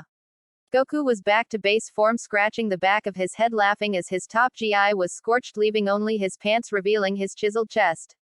Robin, Hancock and Nami turned their heads away as their cheeks tinted slightly red from gazing at Goku. To everyone's surprise, Goku was still alive and kicking. Whoops, I guess I took it a little too far, the Saiyan chuckled as Zoro and Luffy reached down and brought him to his feet. Goku grinned to everyone's surprise. I guess I'll train later in the day then, Goku simply said as everyone smiled with amusement. Hancock placed her hand on the Saiyan's shoulder with a worried look. Are you alright, Goku-san? Hancock observed Goku and saw no external damage had affected him, she just cared too much to not ask. Goku gave a smile that melted the Empress inside. Of course. I just got careless, Hancock-chan, Goku said, taking off his training gear. Hancock blushed slightly when she heard that suffix in her name. Goku looked down and saw his GI was repairing slowly. Goku sighed and looked at Zoro. Hey, can I borrow some clothes until mine are done repairing? Goku asked. Zoro nodded and pointed to the inside of the ship. Go down 2 halls and take a left, you'll find my room. Goku grinned and bowed. Thanks, Zoro. The Saiyan turned his body a whole 180 and bolted into the ship within a second, trailing dust inside the ship. A few minutes later, poof, Goku instant transmissioned right in front of everyone and the 3 women couldn't stop gawking at him. Goku was wearing a fitted black t-shirt that wrapped around his toned upper body and developed arms. He wore blue jeans and a black belt to keep it in place. Goku replaced his regular training shoes with dark green military-grade boots. Lastly, Goku had a brown coat that fell down to his shoes. It complemented the fitted t-shirt. Goku smiled as he walked towards his friends. I couldn't find anything else that would fit me, so I chose this, the Saiyan shrugged. Luffy was about to say something when the door opened from behind them. They all turned around to see Sanji puffing on a cigarette. Alright, lunch is ready, come inside and grab some, Sanji said with a smile. Goku and Luffy's eyes shined with stars as they heard lunch was ready. They dashed into the ship, leaving the crew far behind. Nami couldn't help but giggle. Boys will be boys. The rest of the crew followed into the ship getting some food. Once they received their lunch, they brought it outside to enjoy the sunny day.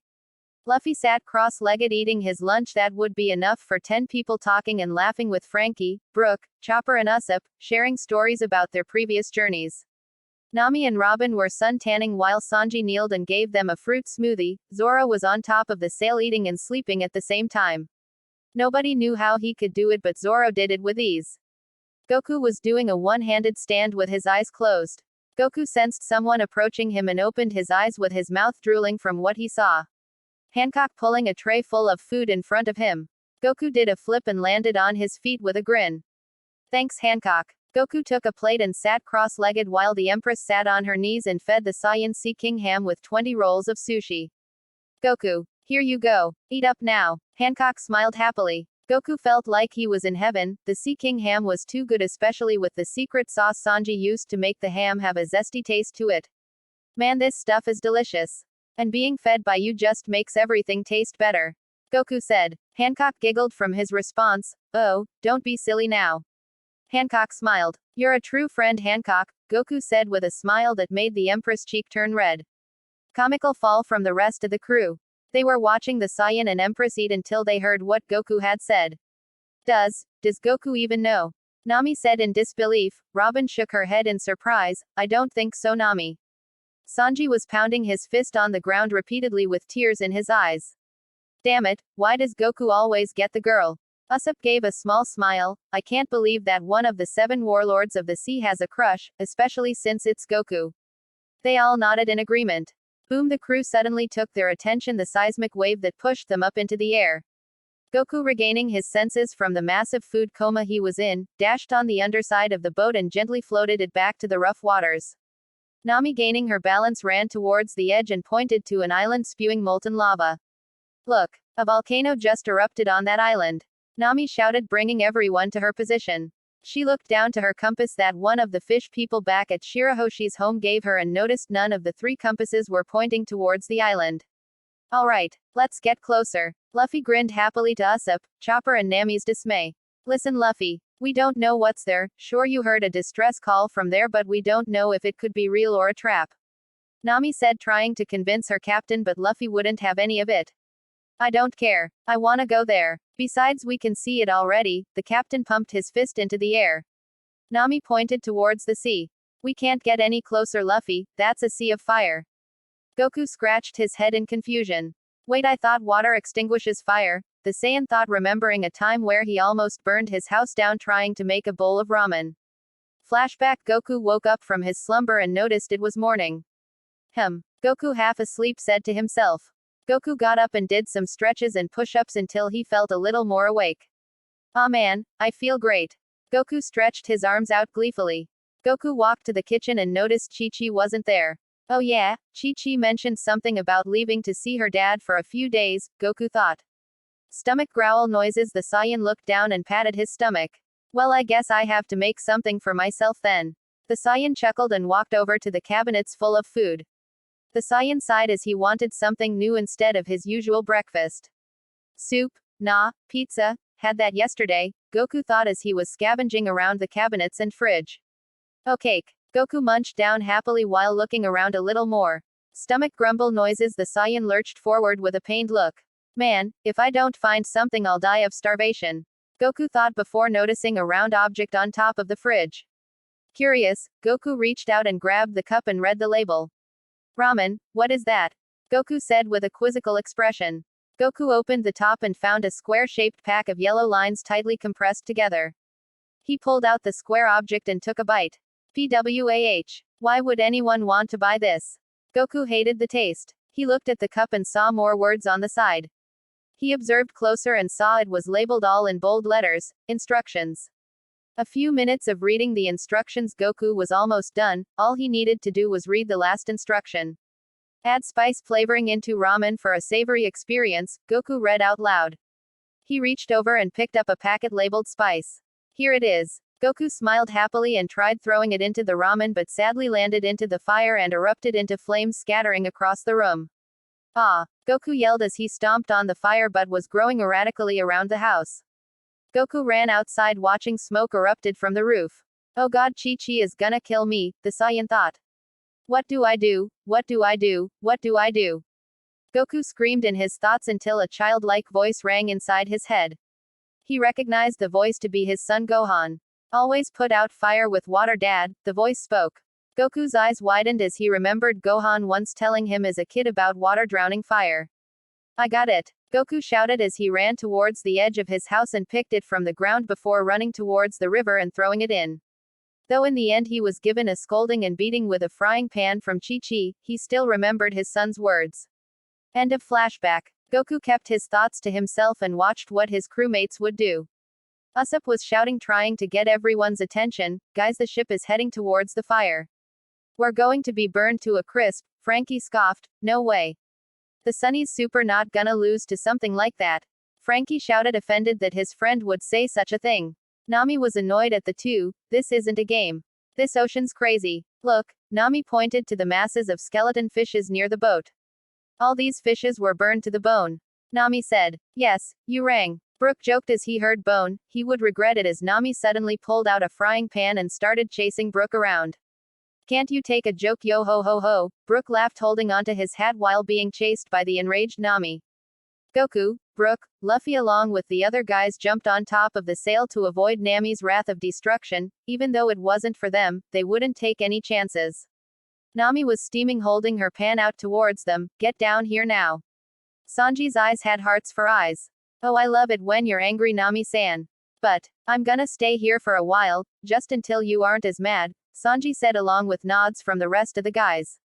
Robin and Hancock couldn't help but giggle from their crew's antics. Luffy sighed out loud. Man, if we're all scared of Nami, I wonder how scary those samurais are at Punk Hazard. Luffy grinned, getting Zoro's attention. Samurai. What is that? Zoro said with a quizzical look at Brook while holding onto the ship's sail. Ah, samurai, is what they call swordsmen of Wano Kuni, the country of harmony. Their country has a closed-door policy to outsiders, they aren't even affiliated with the world government. They are so strong that not even the Marines go near there, Brook said, getting a smirk from Zoro. So wait, Luffy, how did you know samurais were at Punk Hazard? Chopper asked. Luffy burrowed his eyebrows, trying to remember. Where did I find? Oh wait, now I remember. Luffy grinned. Back when the tournament was over and we were packing up, the snail phone started to ring and cry, Luffy said. Cry. Chopper had a quizzical look, hearing the snail phone had started to cry. 1 day ago. Luffy, are you all done? A female voice called at the ship. Luffy was snoring until he heard the voice. Wah, wah. Luffy stumbled up and saw Robin along with Usopp calling towards him. He grinned and waved. Hey Robin, sorry I fell asleep, what did you ask? Luffy smiled sheepishly. Robin sighed and repeated her question. I asked if you were done. We're going to be headed out soon. Luffy nodded. Yeah, I'm done. Breeing puo ho ho ho ho ho. Puo ho ho ho ho ho. Crying was heard inside the ship and Luffy turned around to see it was the snail phone crying. Luffy's eyes widened in surprise. He turned back to Robin and Usopp pointing behind him. Hey, you might wanna get in here. The den mushy's crying. Luffy said, running back inside. Robin and Usopp didn't understand fully but ran inside where Luffy was and also noticed the snail phone was crying. Luffy was hunched over asking the snail what's wrong, only to hear wails in return. Luffy was eyeing the call receiver and was about to grab it. So if I pick it up I'll be able to talk with them. Robin held out her hand to stop him. Wait Luffy, we don't know if this emergency call is real or not, there's more than a 50% chance of it being tapped, potentially discovering where we go next. Robin said with Usopp nodding profusely. That's right Luffy, think careful. Hello. I'm Luffy. I'm the guy who's going to be the next Pirate King. Luffy was slapped in the back of the head by an irate Usopp. You didn't even wait a second. And you said too much. Help me. The snail phone cried out in tears. The crew keeps getting killed one after the other. Oh man, I'm so cold. They keep getting killed by the samurai. A door was heard broken from the other side of the receiver. No. Please, I don't care who comes, just please send someone. Help us. We're on Punk Hazard. The snail phone shouted before a slash was heard and the snail coughed blood. Gia. Yua. He stabbed me. The snail phone ended with static, leaving the three pondering what to do with the knowledge they had just obtained. End of flashback. And that's how I know, Luffy said, brining back chills to Usopp's spine. He just said he got stabbed, he is most likely dead, and Luffy said we have to go and see what happened. Usopp shuddered. The guys climbed back down, noticing Nami was away from the proximity and had cooled off, leading the ship as close as she could to the Sea of Fire. I'm sure that guy's alive, anyways let's go save that guy. Luffy gave a shout with his fist pumped in the air. It was decided that Luffy, along with Goku, Usopp, Zoro, and Robin, were to be the ones to journey across the Sea of Fire and observe anything before they could all go. Frankie lowered a small ship that was able to fit 4 people. Goku decided he would fly across, allowing the other 4 to sail over. Nami pulled out her weather staff and aimed it at the sea. She retracted and slammed it down. Milky Rod. Nami shouted as a white cloudy substance formed and shot straight across and over the flames, allowing a clear path for the ship to cross. Goku lowered Luffy along with Zoro, Usopp, and lastly Robin. She clung to his waist as he lowered her to the ship. Thanks, Goku. Robin flirtatiously smiled as Goku gave a thumb up before floating in the air.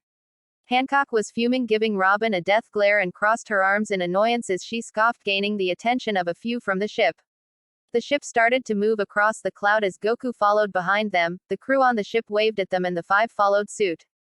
Good luck, everyone. Chopper shouted as the 5 were out of sight and crossed over the towering flames. Goku floated towards the crew, discussing what they were going to do once they reached the island. We'll see what we're going to do, Goku, Zoro simply said, folding his arms behind his head as if trying to get some shut-eye. Snore smack. How can you sleep at a time like this? Who knows what things lurk in this island? Usopp shouted after smacking Zoro awake. And why are you eating now, Luffy? We just had lunch. Usopp was getting annoyed and freaked out by his 2 crewmates and by the surroundings he's in. Sorry. They mumbled under their breaths as Goku grinned happily while Robin covered her mouth, giggling. Eventually Goku and the crew found the door that led to Punk Hazard. Look at the size of it. Luffy's eyes were replaced with stars as he was ready to enter through. Goku shared the same excitement before Usopp pointed to a sign.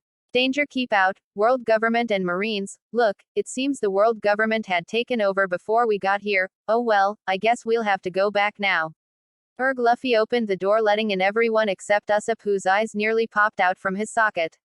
You people are criminals now. Although we are pirates. Usopp shouted, running towards the crew who was leaving him behind, and continued to explore the area. Huff huff, it's like a furnace in here. Zoro barely spoke as his voice felt dry. The crew took off some external clothes, allowing them to breathe more freely. Ah, much better. Goku grinned, taking off his t-shirt and brown coat. Luffy, Zoro and Usopp took off their shirts, allowing them to breathe easier as the heat stuck their clothes too close to their already heated bodies. Robin took off her shirt, but underneath she wore a tank top covered with flowers. The crew sighed in relief as the heat subsided for a while, but they still felt a little too warm for comfort. Robin narrowed her eyes, viewing the place that surrounded her. It doesn't seem like this island was always on fire, possibly due to natural causes or an accident. Robin questioned. Either way, it's too damn hot.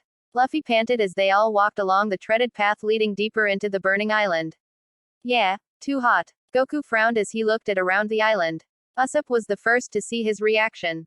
What's wrong, Goku? They all turned to look at the stoic expression of Goku. Does anyone feel cold? Goku asked, not looking at his crewmates but to his surroundings. What? Zoro said with confused expression. What do you mean, Goku?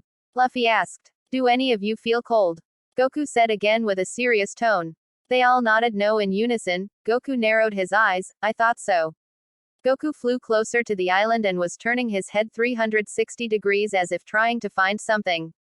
Goku, why did you ask us that? Robin questioned. Goku floated back down and started to speak. Well, remember what that man who spoke in the snail phone said? Goku looked at Luffy, who still had a confused expression. He said he felt cold. Well, how can someone be cold, in the middle of all this? Goku extended his hands outwards to his surroundings.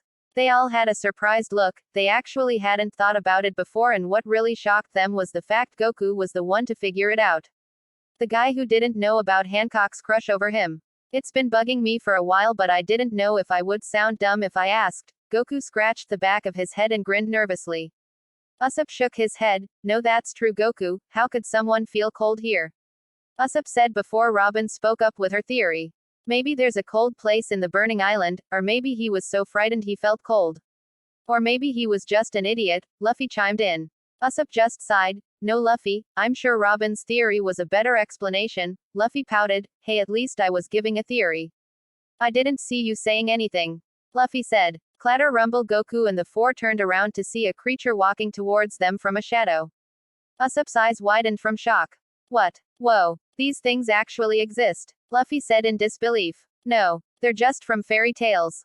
They can't possibly be real, Zoro said in doubtfulness. But look at it, there's nothing else you can call it but. Robin started, is that you Shenron? Goku shouted, gaining a couple of quizzical looks from his crewmates. The large creature appeared, revealing to be a red dragon the size of 2 Empire State Buildings stacked together. Who are you? The dragon spoke only for Goku and Luffy to hear. Hey, it can speak, Luffy said in shock, though Goku was okay with this since he has already seen not 1 but 2 dragons speak before, so this was natural. The dragon retracted its mouth and instantly everyone knew what it was trying to do. Get to cover, Zoro shouted as everyone jumped behind some rubble as the dragon blazed the area with fire. Whoa, not even Shenron would shoot out fire from its mouth, Goku feeling a little jealous at the moment. Luffy stretched his hands forwards to some nearby rubble and pulled back, gaining some distance. Gomu Gomu no, Luffy said, releasing from the ground and shooting straight at the dragon's head. Jet pistol, Luffy slammed his fist into the dragon's head only for it to bounce away. Wah. This dragon is strong, Luffy said as he jumped high into the air, avoiding a tail sweep from the dragon. Robin crossed her arms in the shape of an X and immediately 2 large hands surrounded the creature, holding it down. Goku raised his aura and engulfed his fist in a veil of white aura. Arg! Goku shouted as he launched his fist into the dragon's nose. Boom! The dragon's body started to vibrate violently from the strike. What happened next took them by surprise as a pair of legs popped from the top of the defeated dragon onto the ground. Hysterically terrified, Usopp screamed as he jumped into Goku's arms, almost losing his balance due to the unexpected move from Usopp. They observed the sight in front of them and noticed the legs were wrapped in a kimono wear from the bottom and had shoes that resembled what a samurai would wear. Hey, calm down Usopp, it's not doing anything, Goku assured Usopp, who slowly got back to the ground. The legs suddenly jumped from the ground and landed on its feet. Wah! Goku, Luffy, Zoro and Usopp screamed as they comically ran, toppled over each other and dolphin dived behind some rubble. Robin simply walked to them and hid behind the rubble with them. Oh, I got separated to Gozabu. The legs spoke, taking everyone by surprise. How does a leg talk?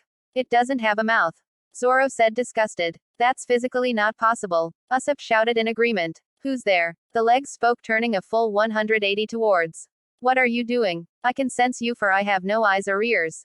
Goku was surprised to hear he wasn't the only one to be able to sense other people's energy.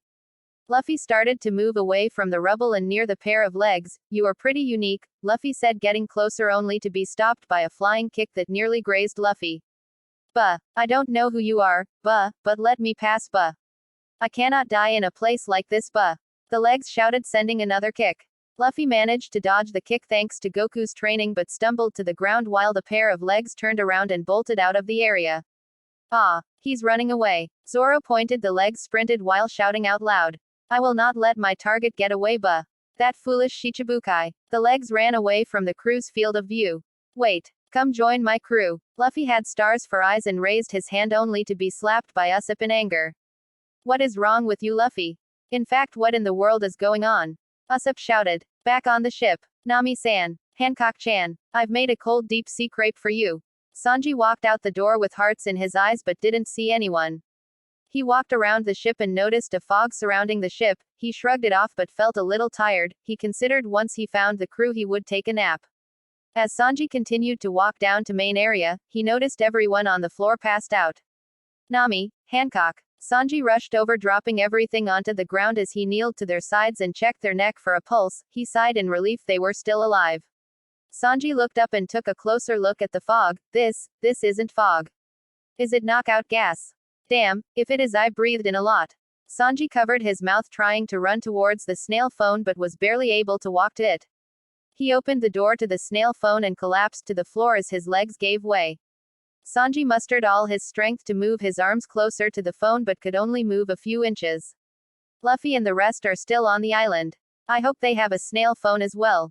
Sanji said, trying to reach the phone desperately but couldn't as he finally passed out from the gas.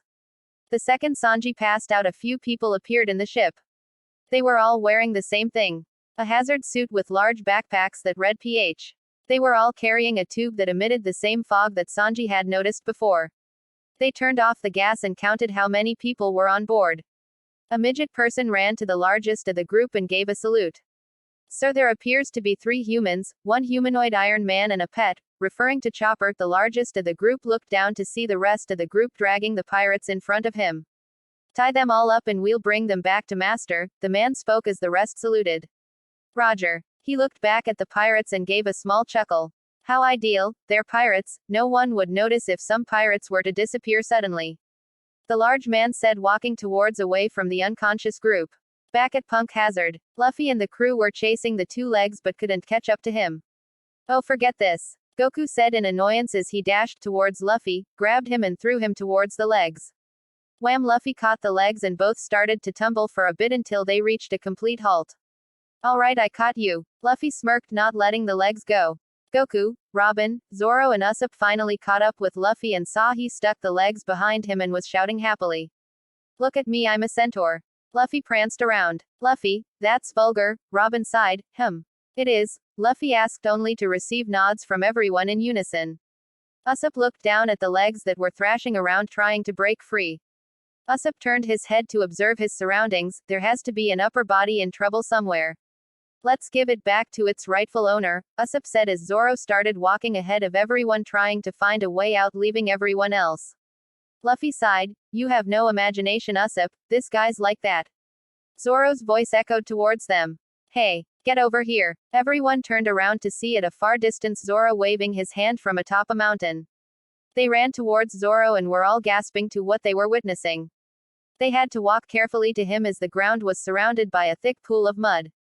Zoro looked at Goku. Looks like we found out how he was cold, Zoro said before turning his attention back in front of him. What everyone saw was another part of the island, but instead of being a molten lava hotspot, it was an island with mountains of ice. It was a polar opposite to the island they were on, and it was just across a huge lake that divided them apart. Usopp was ripping his hair in a comical fashion. Just what the hell is going on?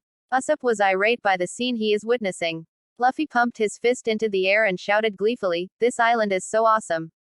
Luffy said, placing his hand to his eyes forming the shape of binoculars. Is that snow? 'Cause if it is, then I want to eat some shaved ice. Luffy said before being slapped down by the hysterical Usopp. Are you crazy? If you go out there you'll just end up cold, Usopp said, looking towards his friends trying to sway their idea to push forward.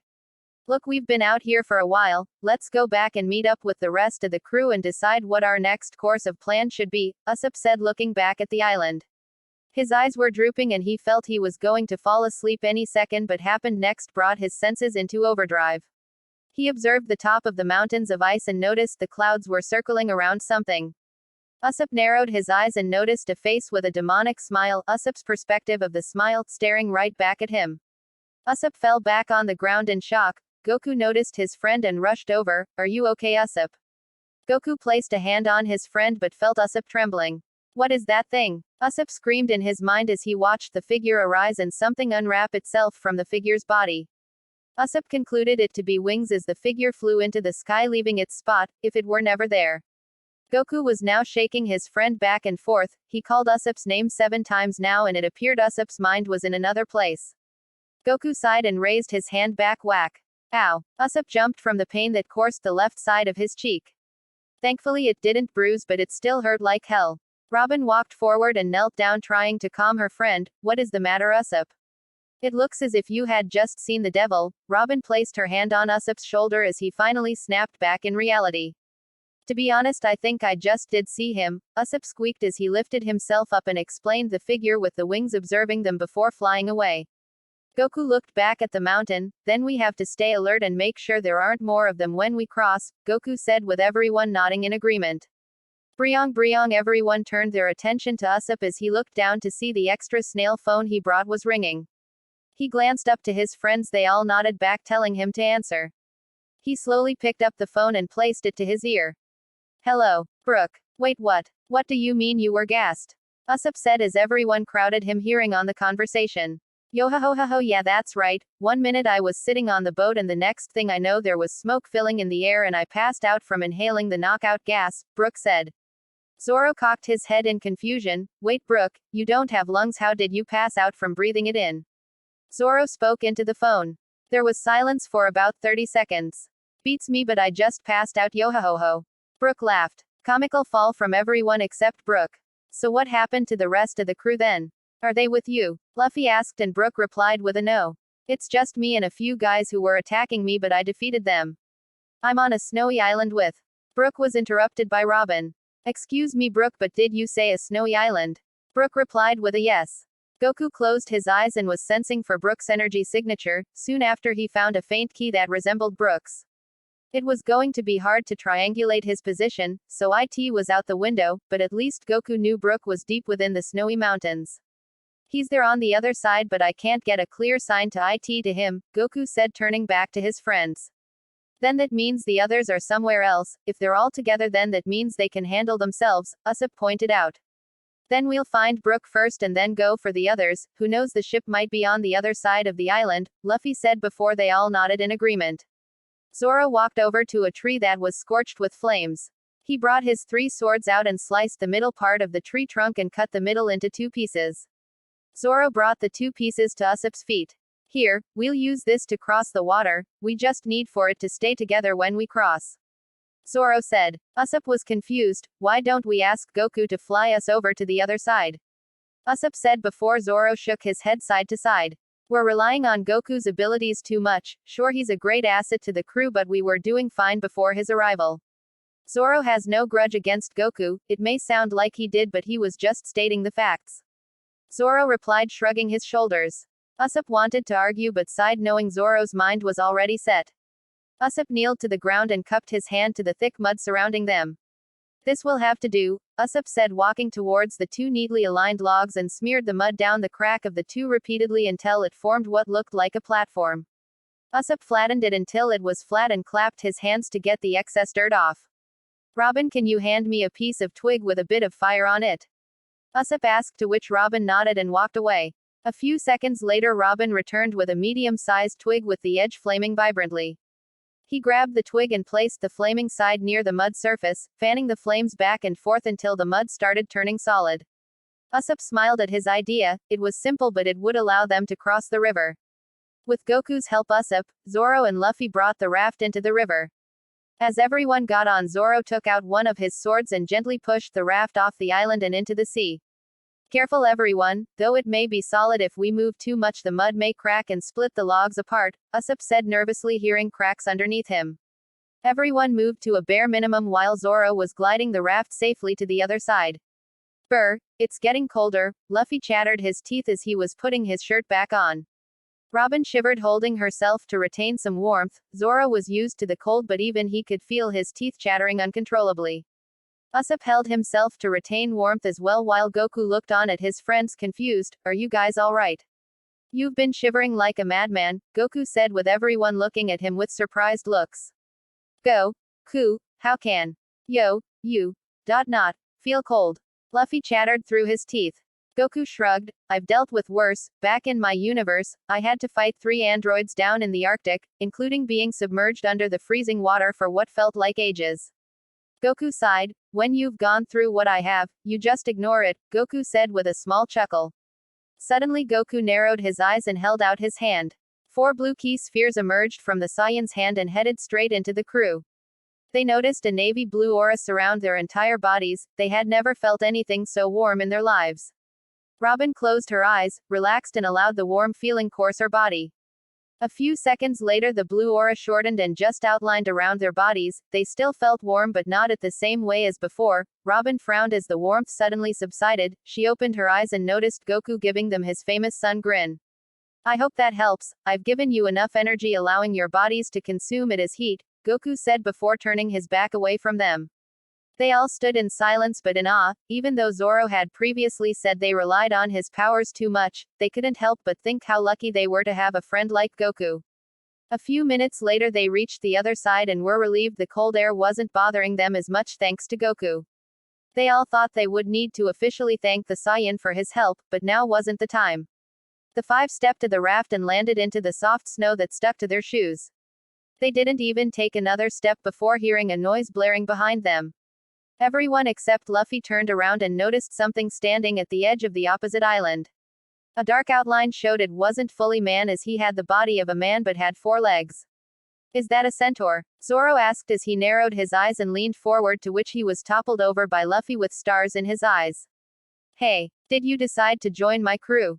Luffy screamed but was tackled down by both Zoro and Usopp. Don't you know when to shut up? Usopp shouted, but in a milder tone. And for goodness sake, stop asking every person you meet to join the damn crew. Zoro shouted as well. Goku scratched the back of his head and laughed nervously while Robin smiled at their captain's childish behavior. The centaur looked at Luffy and was fuming. The centaur tried to attack Luffy when his guard was down. But thanks to Goku's intense training regime, he avoided the surprise attack and defeated him a humiliating fashion. With bloodshot eyes, the centaur raised an object which appeared to be a horn and placed it to his mouth. He blew on the horn again and the noise blared throughout both islands. Everyone covered their ears from the curdling scream the centaur emitted. Boss, the intruders are on the island. Please finish them off. The centaur screamed. Boss. Wait, who is he? Usopp was stopped by a thud. Shaking in his boots, he managed to muster every ounce of courage left in him and turned around to see what was in front of him. The crew lined up together as they saw multiple centaurs surrounding them, including a larger centaur that stood behind the rest. Go. Goku, can you it us out yet? Usopp said, trying to keep his panic from emitting into his voice. Goku tightened his muscles and raised them up in defense. Sorry Usopp, I can sense Brook is very close to us, but I can't get a good position on where specifically Brook or the others is located, Goku said, readying his stance. Zoro pulled out his swords and readied himself. Then we'll fight our way out if we have to, Zoro said as he raised his katana toward them. There's a guy with a katana, so he must be the samurai who cut up our friends, one of the centaurs spoke with a menacing voice. Zoro went quiet as he realized the centaur was referring to him. The largest centaur of the group steps forward and raised his weapon at him. Boom! The centaur shot a cannonball from his weapon and was headed straight for the crew. Instinctively, Robin crossed her arms together and formed 2 large hands that covered the crew. To their shock, the 2 large hands were obliterated by the cannonball and landed into Luffy's abdomen, causing an explosion that pushed them all back into the cold waters. Goku, Usopp and Zoro emerged back up, gasping for air. They turned a full 360 trying to find Robin and Luffy, to no avail. Usopp dived back down into the cold waters and found both unconscious, Robin with a bloody cut to the side of her temple and Luffy with his chest scorched from the blast. Usopp brought them back up as Zoro took Luffy while Usopp took Robin. They were shocked by the amount of force the cannonball had, as they didn't expect it to explode. Though Goku was fine from the blast, it took him by surprise. They looked up to see the centaur smirking at his accomplishment. He raised his hand to signal the other centaurs and instantly they raised their cannons up, pointing it to the submerged crew. So what will it be, samurai? Will you and your comrades come quietly or face death? The centaur shouted, raising his weapon at them as well. The 5 were backed in a corner. They had no idea where the rest of their crew were. Goku gritted his teeth and tried to keep his balance in the water. The Saiyan would never back down, but if it meant his friends getting hurt, he just didn't know what to do. The centaur took their silence as a sign of not giving up. Have it your way. The centaur spoke. He raised his hand in the air as the rest of the centaurs positioned their weapons at the defenseless crew. Zoro and Usopp couldn't defend as they had their hands tied, with keeping both Luffy and Robin over their shoulders since they couldn't swim due to their devil fruit powers. Goku would have to be the leading man to defend, but knew he would have to be careful. One slip up and his friends could potentially die. Instead, as the centaurs fired their weapons, the gunpowder jammed and exploded into their faces, knocking them to the ground coughing and wheezing. Goku, Zoro and Brook were in awe and confusion. They were glad the weapons jammed, but they noticed a man who towered all of them but had a frail body tone. He was wearing a top hat with a crown through it, a boa feathered scarf wrapped around his bony neck, and was holding an extended cane that soon turned into a hidden blade. Wait a minute. It's Brook, Zoro shouted as they all witnessed Brook standing in front of them with a serious expression. The centaurs were freaked out by the sudden appearance of a standing skeleton but held their composure. They drew out their swords they kept in case their primary weapons failed them. Who the hell are you? The largest centaur shouted. Brook frowned and raised his katana towards the centaurs.